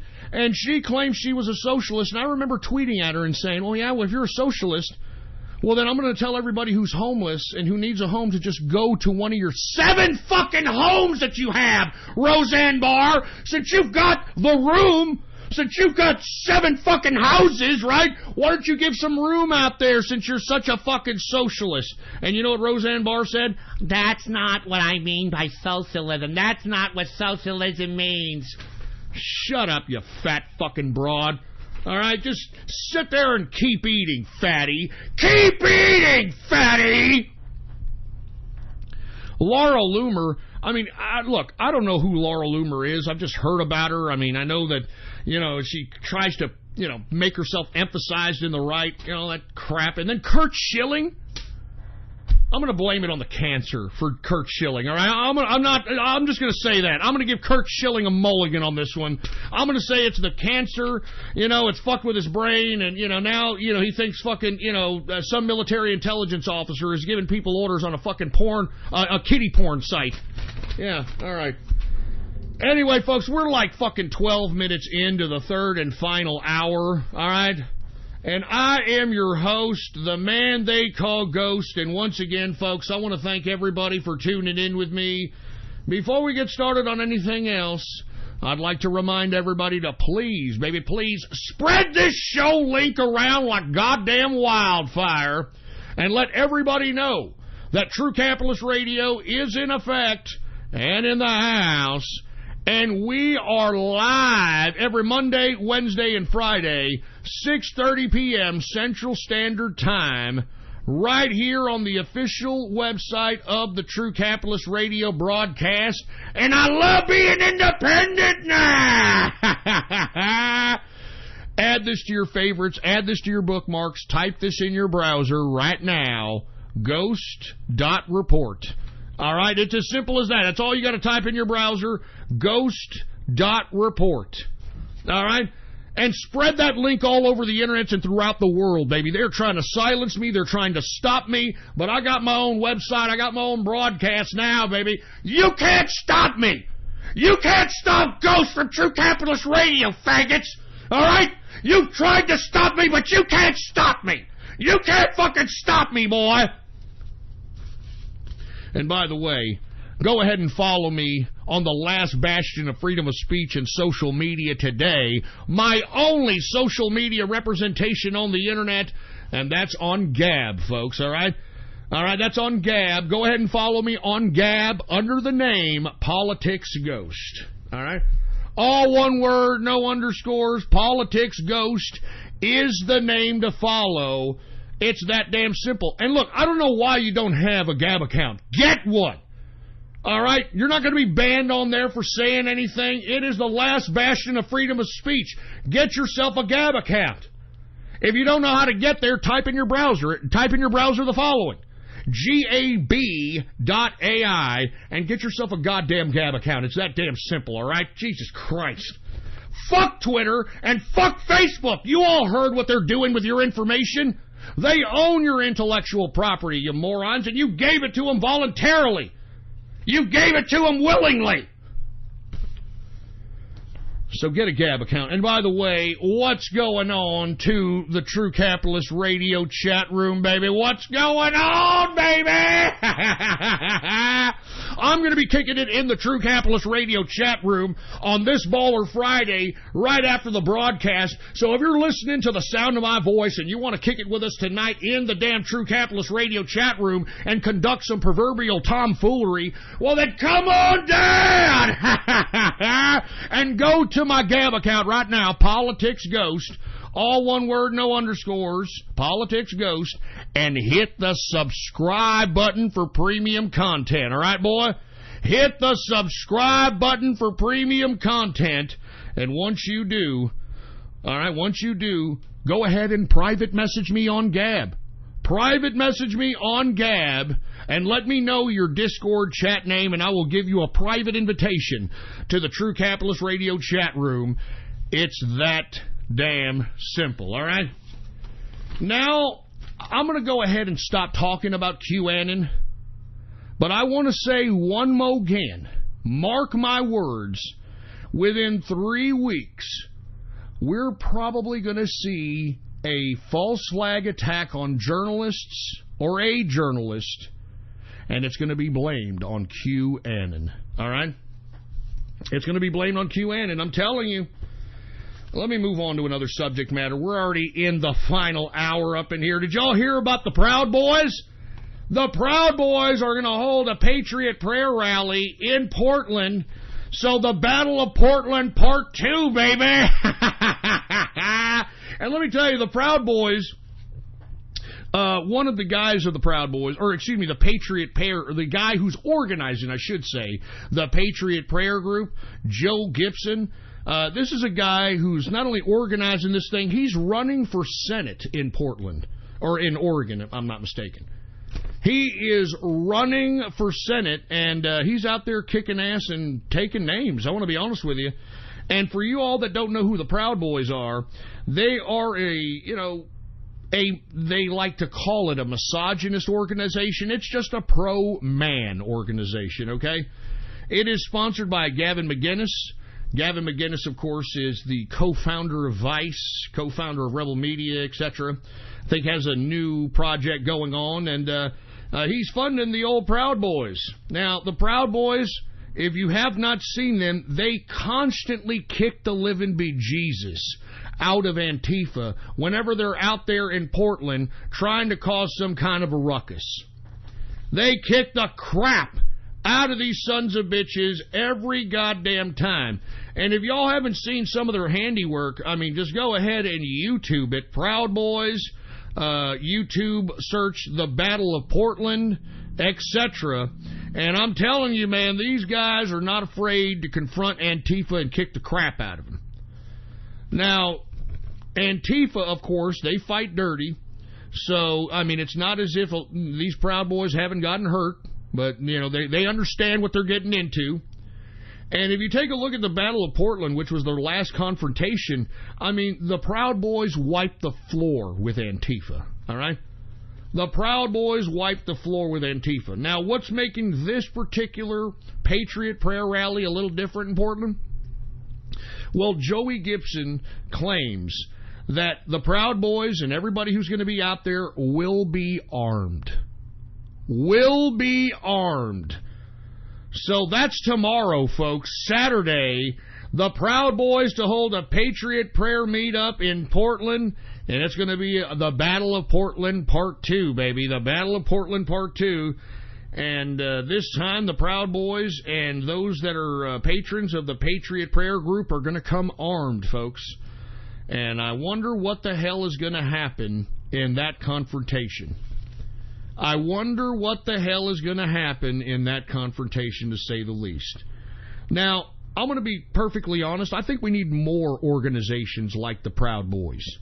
I think we need groups that emphasize masculinity, that emphasize men, and that go out to these goddamn Antifa little protests and go and kick the shit out of them. I mean, completely beat the living bejesus out of these pieces of Antifa crap. And what are the cops going to do, folks? The cops don't do anything to the Proud Boys. You want to know why the cops don't do anything to the Proud Boys when they're kicking the shit out of Antifa and leaving them in a puddle of their own blood and piss? You want to know why? Because Antifa is anti-police. Antifa is anti-cops. I'm not joking. I'm not joking.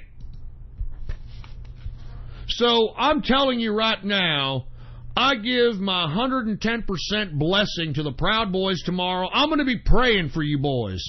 I'm going to be praying, and I'm going to be praying for the Patriot Prayer Group, and I hope that you wipe the fucking floor with these goddamn Antifa pricks, because it's about time that these leftists start recognizing that they aren't the only ones that can go out and pretend that they're tough out here, all right? If you're going to be tough, you got to be willing to face the consequences of your toughness, boy. And I'm telling you, I have a good feeling tomorrow. I got a good goddamn feeling tomorrow that Antifa is going to get their asses handed to them once again by the Proud Boys, folks. So be on the lookout for that tomorrow. I'm sure there's probably going to be a lot of people broadcasting that on YouTube. They're going to be broadcasting that on all kinds of live stream forums. So it's going to be a glorious thing to watch tomorrow. I tell you right now, it's going to be a glorious thing to watch. And I can't wait to see Antifa blood on the floor, baby. You understand? I hate leftists. Because all the leftists that are in America today, at least the majority of them, they all want socialism. They all want communism. And like I said, folks, what these morons don't understand is that under socialism and communism, they wouldn't be able to protest as Antifa. They wouldn't have the right to do that. What these morons don't understand is that under socialism and communism, you give up your individuality. You give up your individual choice. You give up your individual decision making. And whatever the state tells you to do, whatever the state gives you, you have to accept it.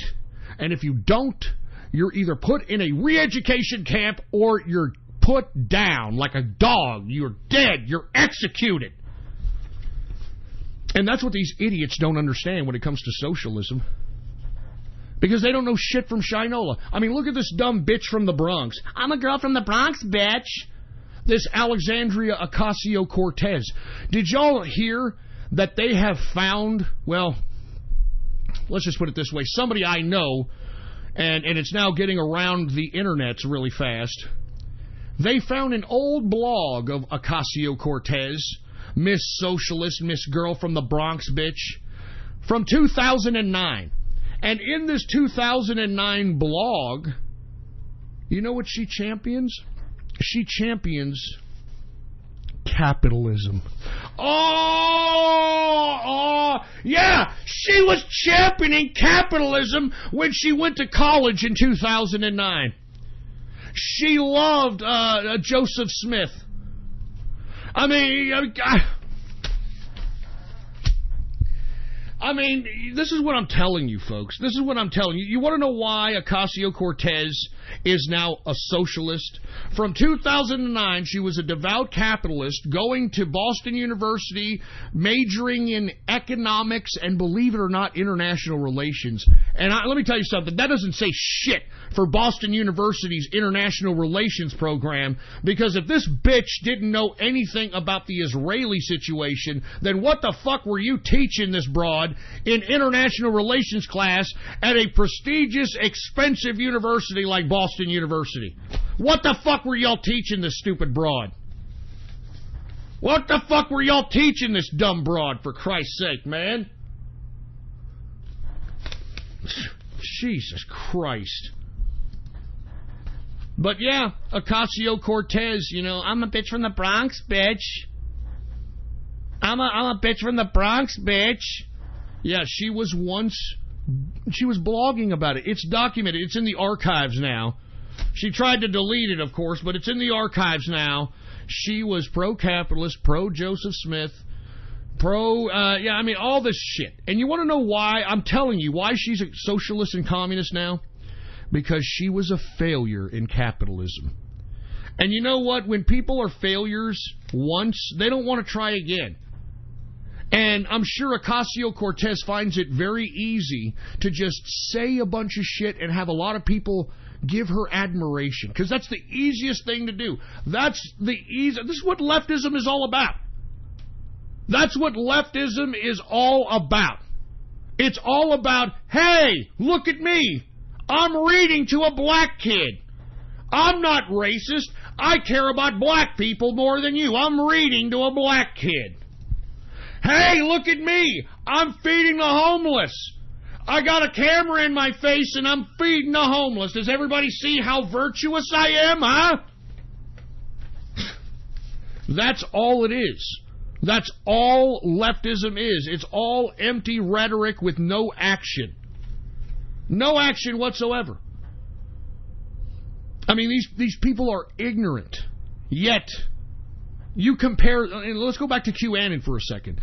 You compare people who follow Ocasio-Cortez and her ignorance and compare them to QAnon people. Believe it or not, Joe Sixpack and Mr. and Mrs. Joe Sixpack will believe that the leftists who follow Ocasio-Cortez are less imbecilic and crazy than those that are QAnon followers. Because at least those that are following Ocasio-Cortez are doing it out of emotional impulsiveness, which all human beings can understand. I mean, what do socialists all talk about? Oh, we're going to feed everybody. We're going to have health care for everybody. We're going to have everything for free for everybody. Yay! Yay! Spaghetti! I mean, that sounds great on paper, doesn't it? That sounds great. Everybody gets everything for free. That sounds great. What happens when you run out of money? What happens when you run out of money? It's just like Margaret Thatcher said, one of the greatest women to ever grace the earth. All right, I'm talking about a down-ass capitalist. I'm talking about Margaret Thatcher, like she said. The problem with socialism is that eventually you run out of other people's money. Eventually you run out of other people's money, and what happens? When you run out of other people's money, or you run out of people that actually want to work because they're too appeased by being a socialist, then you have to bring in a new crop of people to overtake those socialists. And that's exactly what's happening in the European Union. That's exactly what's happening in the Canadian provinces. That's what's happening. All right, remember, these were all socialist nation states out here. They all implemented an element of socialism. And now what? Why are they bringing in refugees? To replace the old population, which is docile and impotent and worthless at this point, because most socialists don't want to do shit. And how do I know this? Take a look at all these Yehudis that are going into Europe, pillaging and raping everything in sight. And take a look at the males of socialist Europe, not doing a fucking thing. Not doing a goddamn thing. So I'm telling you, this is what it's all about, man. This is what it's all about. Anyway, folks, let me go ahead and get to one last subject matter here. Did y'all hear, even though you've got Robert Mueller's special counsel still trying to find a Russia-Trump connection, which, after almost 2 years and over $20 million spent of taxpayer money, they have not found one fucking smidge of collusion when it comes to Russia-Trump. But the Trump administration has put sanctions on a Russian bank for handling transactions to North Korea. Yeah.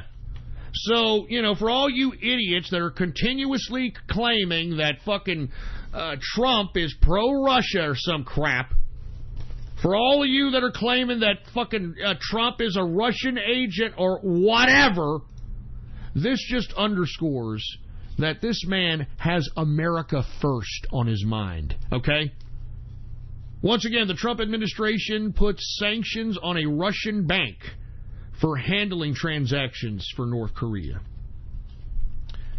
Yeah, but no, Trump is down with Russia, right? Trump is a fucking Russian agent. Get out of here, for Christ's sake, all right? Do you understand that? And one other thing about QAnon that I forgot to talk about. I hate to bring this up, but we are talking about the president. The fucking story of QAnon, right? The fact that supposedly QAnon is a military intelligence officer, and he, quote, tapped like he chose Trump, and I don't know, I guess what, Trump did it against his will? He ran for president to avoid a coup d'etat, and now this fucking QAnon military intelligence officer has his hand shoved up the ass of Donald Trump? That demeans Trump, you idiots. That demeans Trump, and that completely negates the sacrifices that this man has had to go through just to be president. I mean, he's sacrificing his life. He's sacrificing his family. He's sacrificing his business, his posterity, just so that he can bring back the government into the power of the people's hands. And you mean to tell me, you QAnon faggots, you mean to tell me that what? Trump isn't doing this on his own? That he's being told what to do by military intelligence officers? You know, by propagating that fucking notion, by propagating that idea, you are feeding into the narrative of the left. The left has always claimed that Donald Trump is not making his own decisions, that Donald Trump is incompetent and he doesn't know what he's talking about, and he's being told what to do as opposed to making his own decisions. All right? All right? I'm not joking. That's what this means. You fucking QAnon faggots are feeding into the narrative of the left that Donald Trump doesn't make his own decisions. And you know something, you morons? That's an impeachable offense. Yeah. Yeah, you know, taking fucking directives and policies and orders from somebody else is an impeachable offense, you fucking QAnon idiots.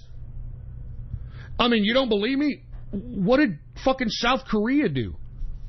South Korea, before Moon came along, the current fucking head of state of South Korea is Moon. Before Moon came along, do y'all remember? It was ran by a broad. Y'all remember South Korea was ran by a broad, and she was impeached because she was taking orders from some cult, for Christ's sake. Y'all remember that? This broad that was former fucking head of state of South Korea was removed as the South Korean president because she was taking orders from the cult of the fucking tuna fish or some shit like that. And not only did she get removed and impeached, she's in jail right now. This fucking president of fucking South Korea that was taking orders from the cult of the fucking tuna fish or some shit, she not only got removed from office, she's in jail. She's in fucking jail. So all you QAnon faggots that are out here claiming that Donald Trump is taking his fucking orders from some military intelligence officer or some shit are just feeding into the narrative of the left. You're feeding into the narrative that Donald Trump doesn't know what he's doing and that he's not making his own decisions, which feeds into the narrative, which is an impeachable offense, you dicks! It's a fucking impeachable offense, you morons! Give me my fucking water. I wish it was a beer, man. I'm telling you, fucking QAnon people make me sick. I mean, the Proud Boys shouldn't be going after the goddamn Antifa tomorrow to kick their ass. They should be going after you, QAnon faggots. Proud Boys should be kicking the crap out of anybody with a fucking QAnon shirt. You fucking QAnon faggots are more of a fucking threat to the right wing than the leftists are, you morons. Because you're destroying us from within. You're destroying us from within. That's what I'm saying. The Proud Boys should be kicking QAnon followers' asses. I'm telling you that right goddamn now. But, you know, hey, are you going to convince these QAnon followers? No. I mean, they'll try to spin everything in any direction to continue this fucking troll. And I'm telling you this right now, I guarantee that 99.9% of all these QAnon followers are either on or were once taking psychotropic drugs. I fucking put money on it, all right? I fucking put money on it that 99.9% of these QAnon nutcases are either on or are taking psychotropic drugs. That's why they're so gullible. That's why they can be goofed into something so fucking obnoxious, so ignorant, for Christ's sake. I mean, who else would believe this, man? Hey, I'm a QAnon follower, dude.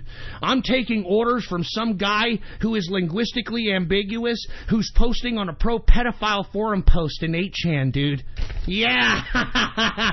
We're taking orders, dude. The Q fucking army is taking orders from some fucking linguistically ambiguous jerk dick who is posting anti-pedophile rhetoric on a pro-pedophile forum post.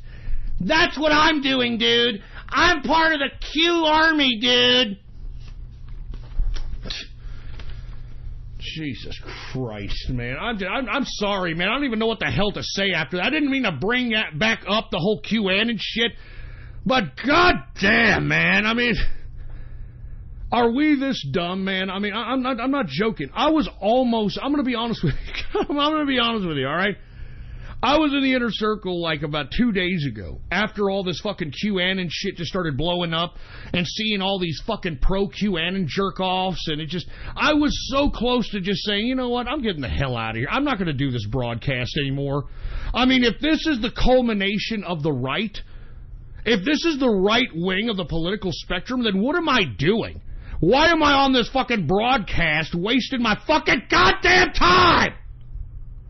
I was that damn close, but thank God, thank fucking God we stopped this whole QAnon bullshit before it got taken too fucking much out. It went out of fucking, it went too far, before it went too goddamn far, that's all I'm saying.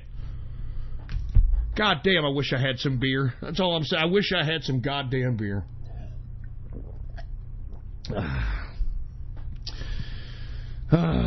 Jesus Christ.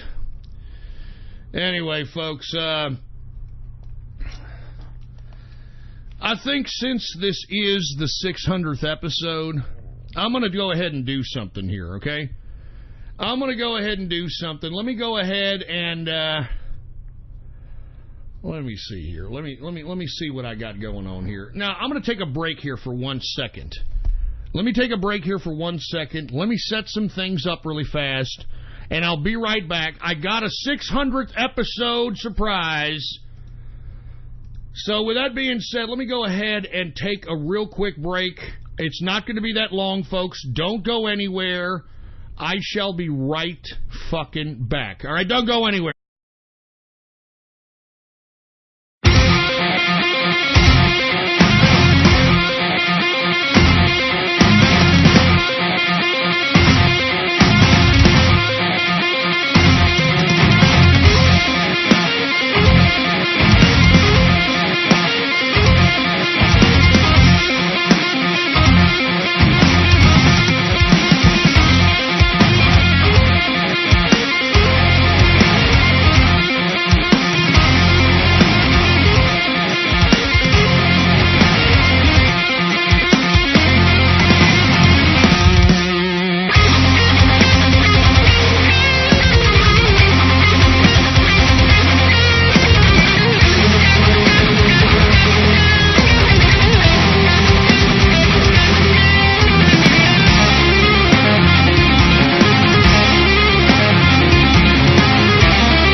I'm back, folks, and sorry about that. My apologies here.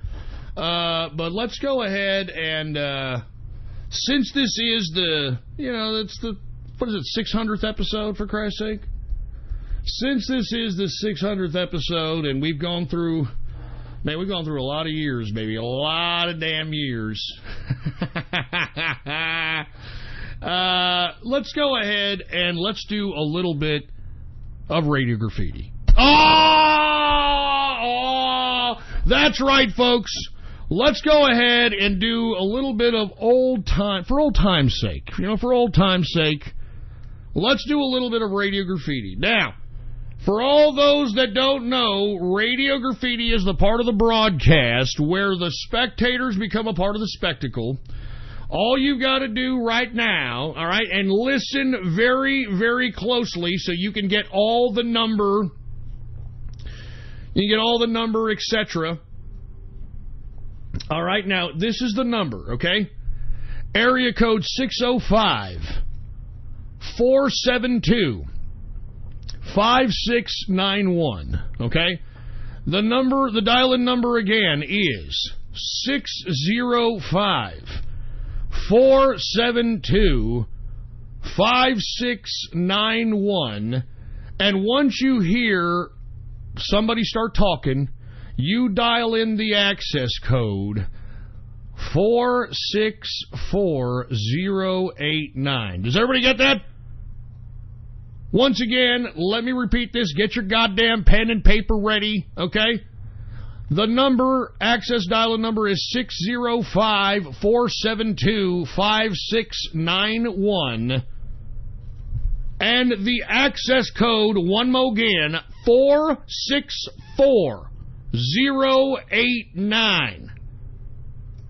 Now, I'm gonna go ahead and tell everybody right now. Go ahead and give us a call, and we're gonna see what we have. We're gonna see if we have anybody here on this goddamn conference or on this radio graffiti call, I should say. All right. Once again, come on down. All right. It's radio graffiti. It's for old time's sake, man. It's fucking for old time's sake. Y'all need the number again? I know it's a long number, all right? It's a long number. It's 605-472-5691. And then whenever the operator starts talking, put in the access code 464089. All right? Now we shall wait, and we shall see if anybody calls radio graffiti, all right? Hey, it's 600 episodes, man! It's 600 fucking episodes! This should be a night to remember! All right, let's see if we have anybody. Let's see if we have any goddamn buddy that is going to be calling here. We don't even have anybody on the horn. We don't have anybody on the damn horn. Not even anybody on the goddamn horn here, for Christ's sake. So we shall wait. We shall wait for the seat-sniffing, turkey-tit-having, pickled prick, phallic fluffing, belch-breathing, pedophile priest-probing, chicken-skin-sack-loving, trans-testicle turd burglar, anal secretion, power-bottom fruit bowl asses to go ahead and come on down. Come on down, for Christ's sake, all right? Jesus Christ. All right? All right, let's see what we got here, all right? Let's see what we have. We've got one caller, all right? We got one caller. Can we get a couple of more callers, or is everybody a fucking chicken shit? All right, come on, man. One caller, that's it? And hopefully it's not a bunch of fucking fruit bowl trolls either. I don't need fucking goddamn trolls out here that like I wanna do this. Hi Ghost, just wanna say hi, Anyway, once again, folks, 605-472-5691 is the number. Once again, 605-472-5691 is the number. The access code 464089. The access code is, once again, 464089. Oh, man, let me go. Man, I wish I was drinking. You know what I mean? I'm this close to just going to the store after this damn broadcast and just getting me a fucking 12-pack and just guzzling it down, man. I mean, this is so hard. It's so hard not to have a beer right now. It's so fucking hard to not have a fucking beer right now. I'm not even joking around. I'm not even joking a goddamn round, for Christ's sake, man. Jesus Christ. And by the way, Q predicted this. QAnon predicted that Radio Graffiti was going to come back. All right? Yeah, and by the way, this isn't the hotline, assholes, all right? The hotline's closed, all right? I mean, this is a toll-free number. If y'all are all worried about that shit,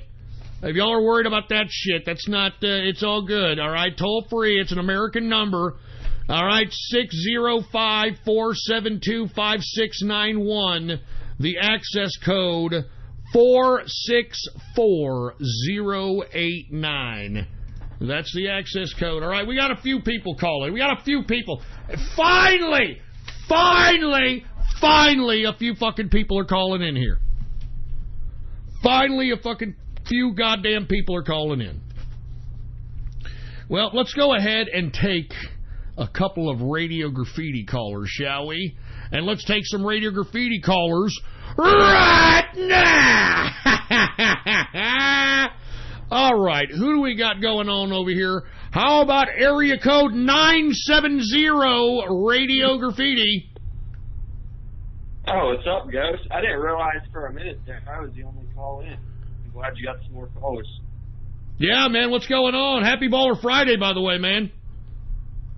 Yeah, happy Baller Friday. All I want to say is Karaskin is a fucking nigger. Hey, whoa, hey, hold on just a second. Good God, hold on just 1 second. Calm down with that fucking talk. Good God. I knew this was going to happen, man. I knew it, and I shouldn't have gone to it, but I knew it. Anyway, let's go to another caller. How about 973 Radio Graffiti? 973. Hey, how are you? How's it going? Good. I was listening to another show last night, and there was a guy bad-mouthing you.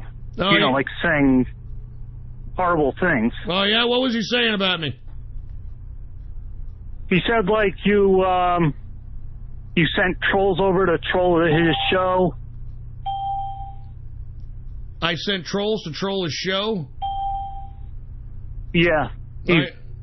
They were blaming you. Who is this person? I think the show name is called Tony Talk. Get this idiot out. Get him out of here. Get him out!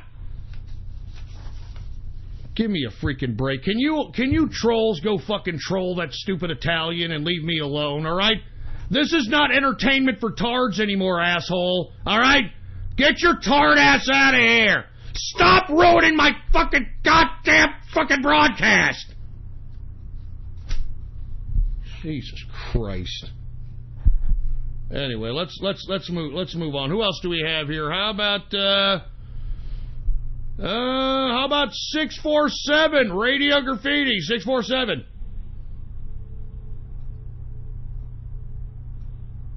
Hey, 647, you there? Hey, Jesus Christ. Hey, Ghost, it's Boomy. Hey, just wanted to congratulate you on your 600 episode of Oh, hey, man. Hey, what's up, Boomy? Hey, thank you very much. I didn't know, man. What's going on, man? Yeah, I can hear you, baby. Hello? What's going on? What's going on, man? Can you hear me?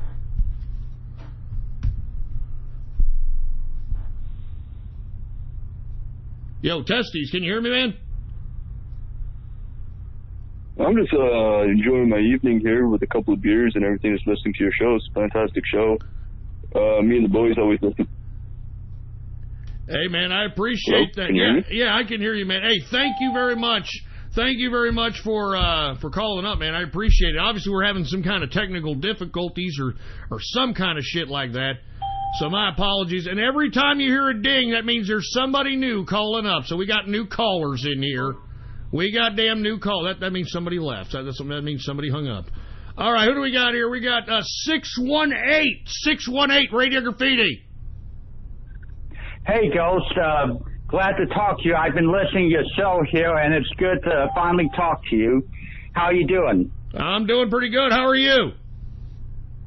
Pretty good. Hey, just want to let everyone know that Syrian girl Mimi Outlaw Ham lives at 77 Collier. I can't even understand what the hell you said, for Christ's sake. Are you unearthing somebody's fucking address? Goofus. Are you unearthing somebody's address? Well, too bad you didn't really get it across because I muted you, you dumb faggot. How about who else we got? How about 856 Radio Graffiti 856? Cheers, Ghost. How are you doing? It's Trumpin', man. Hey, how you doing, Trumpin'?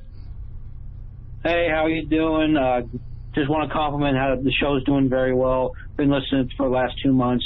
I like the serious direction you're taking it in. And also the Jingle Bird in the chat room, I blame you for the QAnon shit, you fucking faggot. Oh, whoa, oh! Man, I'm telling you, unfortunately, we do have somebody in the True Capitalist Radio chat room that is kind of pro-QAnon, and he's taking a lot of flack, unfortunately. He's taking a lot of flack because, you know, he's pro-QAnon. He's pro-QAnon or something, all right?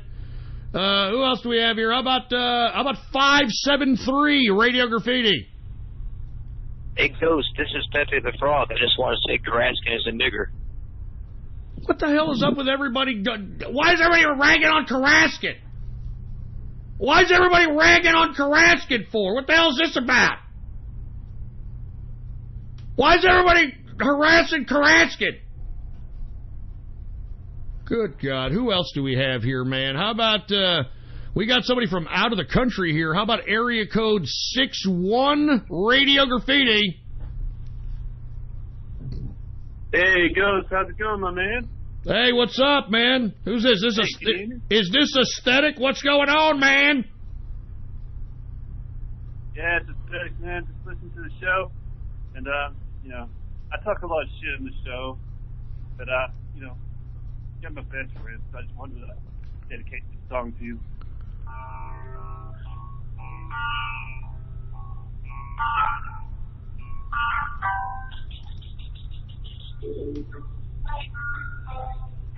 Oh, Jesus. Whatever this world can give to me. Wait, are you singing to me? You're all I need.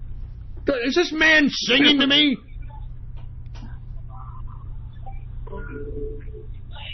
All right, that's enough. I'm not gonna let you sing to me anymore, man. All right, I'm not letting you sing to me. All right, this fucking man's singing to me over here. For Christ's sake, man, I'm not gonna sit here and allow another man to sing to me. For Christ's sake, here, take a whiff of this shit. You know, sing to that. Sing and take a whiff of some of that. Son of a bitch. Who else do we have here? How about 973 Radio Graffiti? There you go. How are you? Hey, weren't you the asshole that was trying to like say somebody's address or something? No. No? No, but I just have to say it's great to have some Radio Graffiti back, and happy Friday, and screw autism and screw feminism, and those are horrible people. Yeah, I agree with it, man. I agree, and thank you very much for calling in. I agree with that. Who else do we got going on? How about another 61 area code Radio Graffiti? Hey, is that me? That's you. Hey, what's up, Ghost? It's Insane Energy, man. Hey, it's Insane Energy. How you doing, man? Hey, doing good. Hey, fuck the QAnon fags. I love that everyone's been spreading my article everywhere. Keep up the show, Ghost. Hey, man, thank you very much. And we appreciate the QAnon article because that faggot deserved to be completely doxxed. Not to mention the fucking team around him. The team around it. If you see any of those people, kick them in the balls. All right, and hey, by the way, Happy Baller Friday, May. Happy Baller Friday! All right, who the hell else do we got here? How about 713 Radio Graffiti? Hey, what's going on, girls? It's the Pet Mexican. Órale, way. Hey, what's up? The Pet Mexican in the house. What's up, man? Man, I'm doing great, man. Happy 600 episodes, man. Only 66 more, and you can have Satan host the show. You know what I'm talking about? Oh, you want Satan to host the show? Really? Well, besides that, man, hey, I've actually got that damn spot in the Optimator halls, man. That shit's the bomb, huh? Man, that shit's amazing. It's German beer. It's great, and it gets you nice and buzzed. Oh, my God, I wish I had a fucking beer. Yeah, see, more on the way. I'm drinking it right now, and, man, I wanted to wish you a happy Baller Friday, and to all that fucking QAnon shit, man, that shit can go fucking flush yourself in the fucking toilet. This is what I think about that shit. Fucking QAnon, fucking plunger. That's what I fucking think about fucking QAnon faggot. Are you plunging your fucking toilet? I'm plunging that fucking shit toilet on the fucking QAnon faggot. This is what I think about that. Fuck QAnon. I wish I would throw a rock at that fucking asshole's car I fucking saw in the parking lot. You saw that shit? Oh my God. You're plunging your toilet for this faggot QAnon, man? I mean, good God. I'm being serious, bro. Hey, great show tonight, and hey, about that autograph, I still haven't gotten it, Holmes. What my shit, man? Come on. Hey, give it another couple of days, all right? Calmate, give it another couple of days. If not, we'll see what happens. I'll try to send you a new one or something, all right, Pet Mexican? Is that cool with you, man? Because, I mean, that's all I can do. Yeah, man, it's no problem. If I don't get it, I'll just resend it. I'll message you my address again. All right, man. I got it wrong. I don't know. But... No, man, I got it right, but we'll see, man. And thank you for calling up. And I don't know what's up with you and plunging. Are you plunging the swamp? I mean, was the Pet Mexican plunging the swamp, for Christ's sake? He was plunging his fucking toilet on the air, for heaven's sake. All right, thanks, Pet Mexican, and I'll get to that, man. I'll see what happens to your autograph. There's been about 2 people that haven't gotten it, and I don't understand because I remember addressing it to you guys. So we shall see. All right. How about another area code 61 area code Radio Graffiti? Hey, Ghost. Happy Baller Friday. It's Oakland Milk. Hey, what up, Hawk Late Milk? Happy Baller Friday. What's going on, man? Man, I just want to apologize to everybody in the chat room here. I've been doing the relay stream for the 600th episode, and man, I don't know what's going on with the Australian internet right now, man, but it just won't get it straight. So for all of the disconnections and all of the crap that's happened, I'm sorry, boys. I'm doing my best. We're trying to get it all sorted here, but I'll try and keep it consistent for the rest of the stream if I can. Happy 600, and Karaskin, get off the anime games, man. That's all. Well, another diss on Karaskin. Another diss on Karaskin. I mean, what's going on, man? Why is everybody picking on old Karaskin all of a sudden, for Christ's sake? You know what? I think we got Karaskin on the horn here. Hey, Karaskin, is that you, Karaskin? Yeah, it's me. First off, I want to say happy 600th episode. Hey, thank you very much, Karaskin. Thank you very much. What's going on? What's going on with you, man? Well, I'm going to have to be honest with you guys. I mean, first off, well, I was just playing this MMO RPG while I was just listening to the show, and the guys in the chat room were, oh my God, he's playing this Super 10. Oh my God, N-word. And you know what? I'm not afraid to say this. It's pretty addicting to say the least, but I do not appreciate it being called the N-word and all that, but they have a point. I was just playing the game while I was just listening to it all to the show. Oh, okay, so they're getting on you because you were playing a game while listening to the show? Yeah, and I don't want to say this, but it's a game called Maple Story, and as from you can see, it actually looks like anime, but it was made by South Korea. So now, before you get really upset about it, hold on just a second. Hold on. Is that why everybody is getting on you, because they found out that you were playing some kind of an anime game? Yeah, but you know what? I just came out like a man, and you know what? I'm an honest guy, and if anybody has a problem with that, I'm sorry, but I would just probably stop playing at this point. And if I'm just going to listen to the broadcast, then I'm not going to play it. Hey, Karaskin, I mean, I don't know what's going on, but is this a Thunderdome situation or something? It looks like it. It seems unofficial from the way I've seen. I don't see the confirmation going on, so no, it's not really a Thunderdome. Okay, well, I hope not. I hope that it's not a Thunderdome. Wait a minute, hold on. Is that? Are you watching the damn chat room? Is that the damn? Is that the damn game? Yeah. Oh my God, sorry. Karaskin! Come on, man. I'm sorry. I said I was sorry. Come on, please. Why are you playing that game, man? I don't know, man. It just feels addicting. But you know what? It just makes me feel better. I'll stop playing it. I'll stop playing it and never again. No. I just want to know why. Why? I mean, they're already talking about. I don't know. Ever since it was like it became. All right, let me just explain why. It's becoming a mainstream sensation since it first started.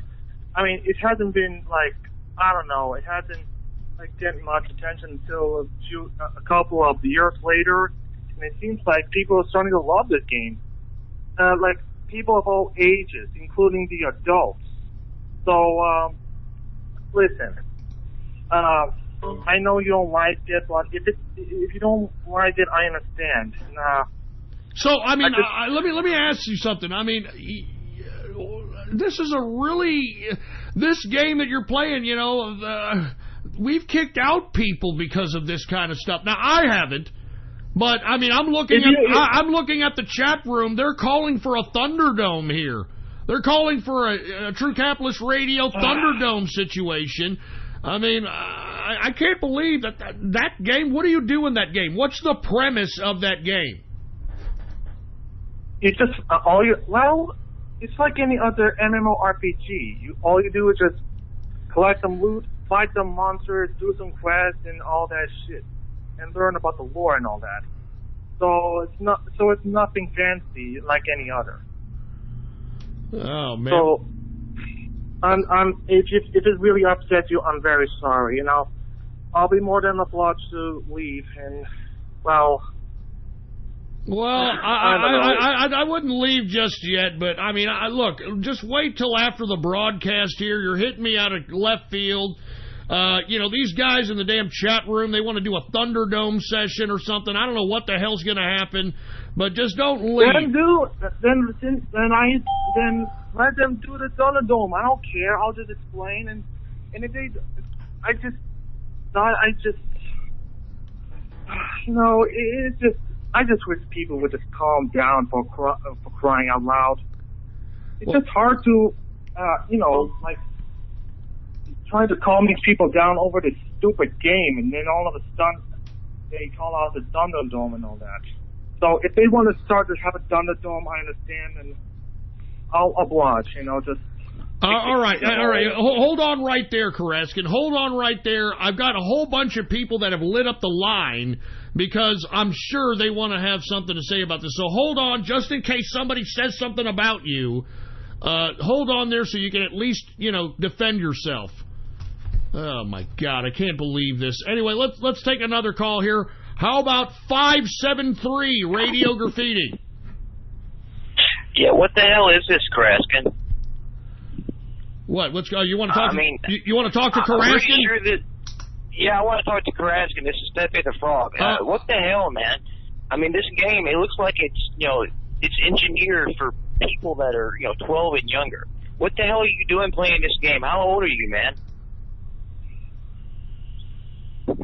Hey, you want to leave now, man? I mean, we just want some answers, man.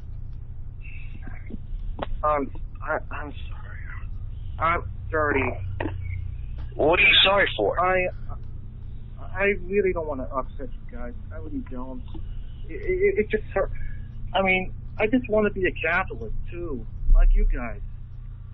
I mean, do you really hate this kind of thing so badly? Yes. Do you want to hate? I mean, I understand that, but why do you have to gang up? Why you guys have to gang up on me for something you don't like? I mean, if you don't like it, then don't attack. That's all there is to it. Because this is a hair away from pedophilia, Karaskin. No, I'm not in for that kind of crap. This is a hair away from pedophilia, in my personal opinion. I think most people that are listening to this would also agree. No, come on, that's ridiculous. Look, what is the median demographic for MapleStory? I have to ask you this. And how old are you? Let's see. Well, I would say it's like all ages, like ranging from kids to adults, if I do say so myself. And if you can see, and there's recently a sequel going on, guys just partake in this whole beta thing. I mean, looks like little kids, man. I met a couple of good people there. I mean, they were like in their mid-20s, and I have to ask you, man, is this game sexually oriented or not? Of course not. No, that's not in any way. No, that's stupid. Why would they make something like that? Are you talking to little kids in this game, man? No. I have to ask you this. I mean, you're talking to other people in this game, I'm pretty sure. I'm pretty sure it has some sort of direct messaging system or something like that. Most MMORPG games do. No, I was focusing on fighting a bunch of frickin' monsters. I was focusing on burning up the floor by doing some stupid quests and all that. Well, you could have been playing RuneScape, and we would have maybe understood that. But why this? Why this little game for little kids? I have to ask you this, Karaskin.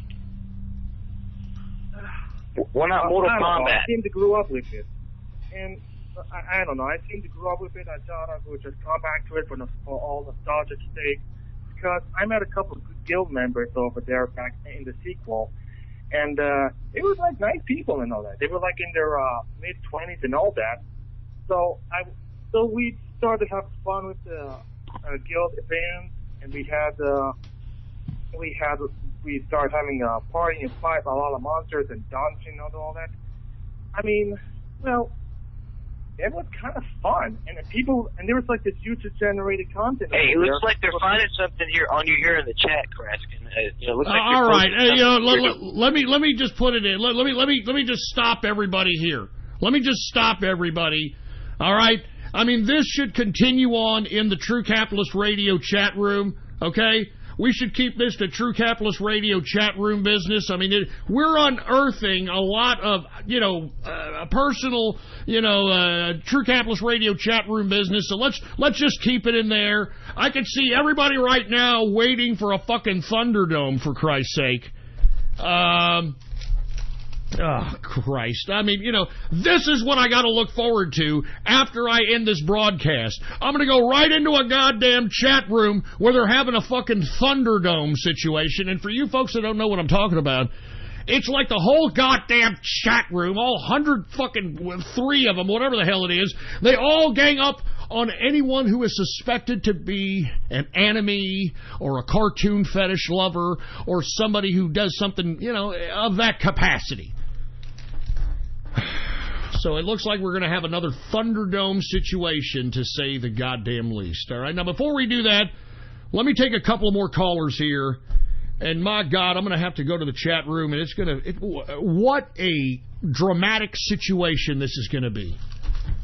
Fucking drama. Anyway, let's go to another goddamn phone line here. We're only going to take a couple more callers here, and then I'm out of here for this 600th edition of True Capitalist Radio. How about area code 609, Radio Graffiti? Yeah, I've been listening to the whole situation, and I gotta say, Raskin, you're a fucking nigger. Wait, do you want to? Well, don't call him that. But do you want to talk to Karaskin or something? I mean, I know you're kind of retarded, but you're kind of a fucking nigger for that shit. You know what I'm talking about? Hey, wow, way to be a racist, boy.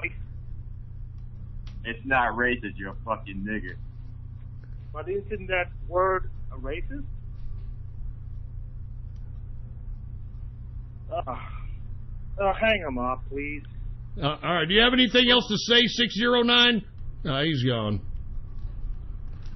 Anyway, thank you. All right. Let me continue going here. How about area code 970, Radio Graffiti?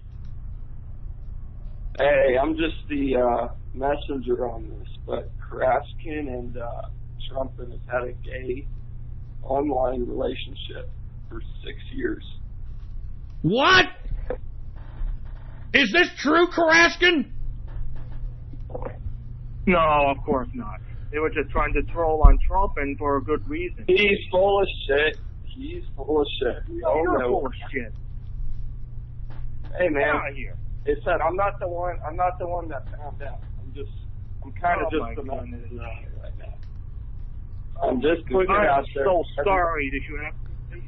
I'm so sorry to have to turn into that direction. I really am. All right. Look, we're one more caller, and we're ending this. Good God! How about if it's gonna be another jeering? I don't know what I'm gonna do with myself. All right, hey, calm down, Karaskin. Calm down, Karaskin. All right, we're just gonna take one more call, and then we're gonna end it here. How about 727 Radio Graffiti? Hey, Ghost, I just wanted to say happy Baller Friday, man. Happy 600th episode. Hey, man, thank you very much. I appreciate it, man. Do you have anything to say about the Karaskin situation? Not really. I thought Maple's story kind of died like years ago. It was like a 2009 emo game. I think it's more like it's one of the best MMORPGs ever made back in South Korea. Yeah. So it's still growing strong, even though with a lot of replayability and all that. All right. Hey, 727, thank you very much, man. Do you want to give any shout-outs to anybody? Not anyone in particular. Just you, man. All right, man. Hey, thank you very much, and cheers to you, man. And, hey, Karaskin, I'm going to go ahead and disconnect with you because I'm going to put an end to the show. And and let me ask let me ask you something, Karaskin. Let me ask you something. Are you ready for the Thunderdome? I'll take it like a man. All right, Bring man. All right. Well, there he is, folks. He's heading right into the True Capitalist Radio chat room into the Thunderdome on the 600th edition of the True Capitalist Radio broadcast on Baller Friday. What a great show. I'm going to tell you, I had a pretty good time on this broadcast. I hope you did too. We're going to continue what was transpiring here in this dramatic episode. We're going to continue this in the True Capitalist Radio chat room. And if you want to hear what's going on, if you want to be a part of the drama, if you want to be a part of the internet tomfoolery, then come on down, baby. Go to my Gab account right now. Politics Ghost, all one word, no underscores. Go to my Gab account and hit the subscribe button. Click the subscribe button for premium content. And once you do that, folks, private message me on Gab and let me know your Discord chat name, and I will give you a private invitation to the True Capitalist Radio chat room. It's that damn simple. Good God, what a Friday, man. What a Friday. Just good God. I mean, I can't believe what happened to this ending here. I can't believe we're going to end this 600th episode with this kind of drama, for Christ's sake. I mean, I'm serious. I mean, I'm about to end this broadcast, and I'm about to head into the True Capitalist Radio chat room with probably at least about 2 or 3 hours worth of drama, for Christ's sake. I mean, good God. Good God. I mean, another Thunderdome. Another Thunderdome, for Christ's sake.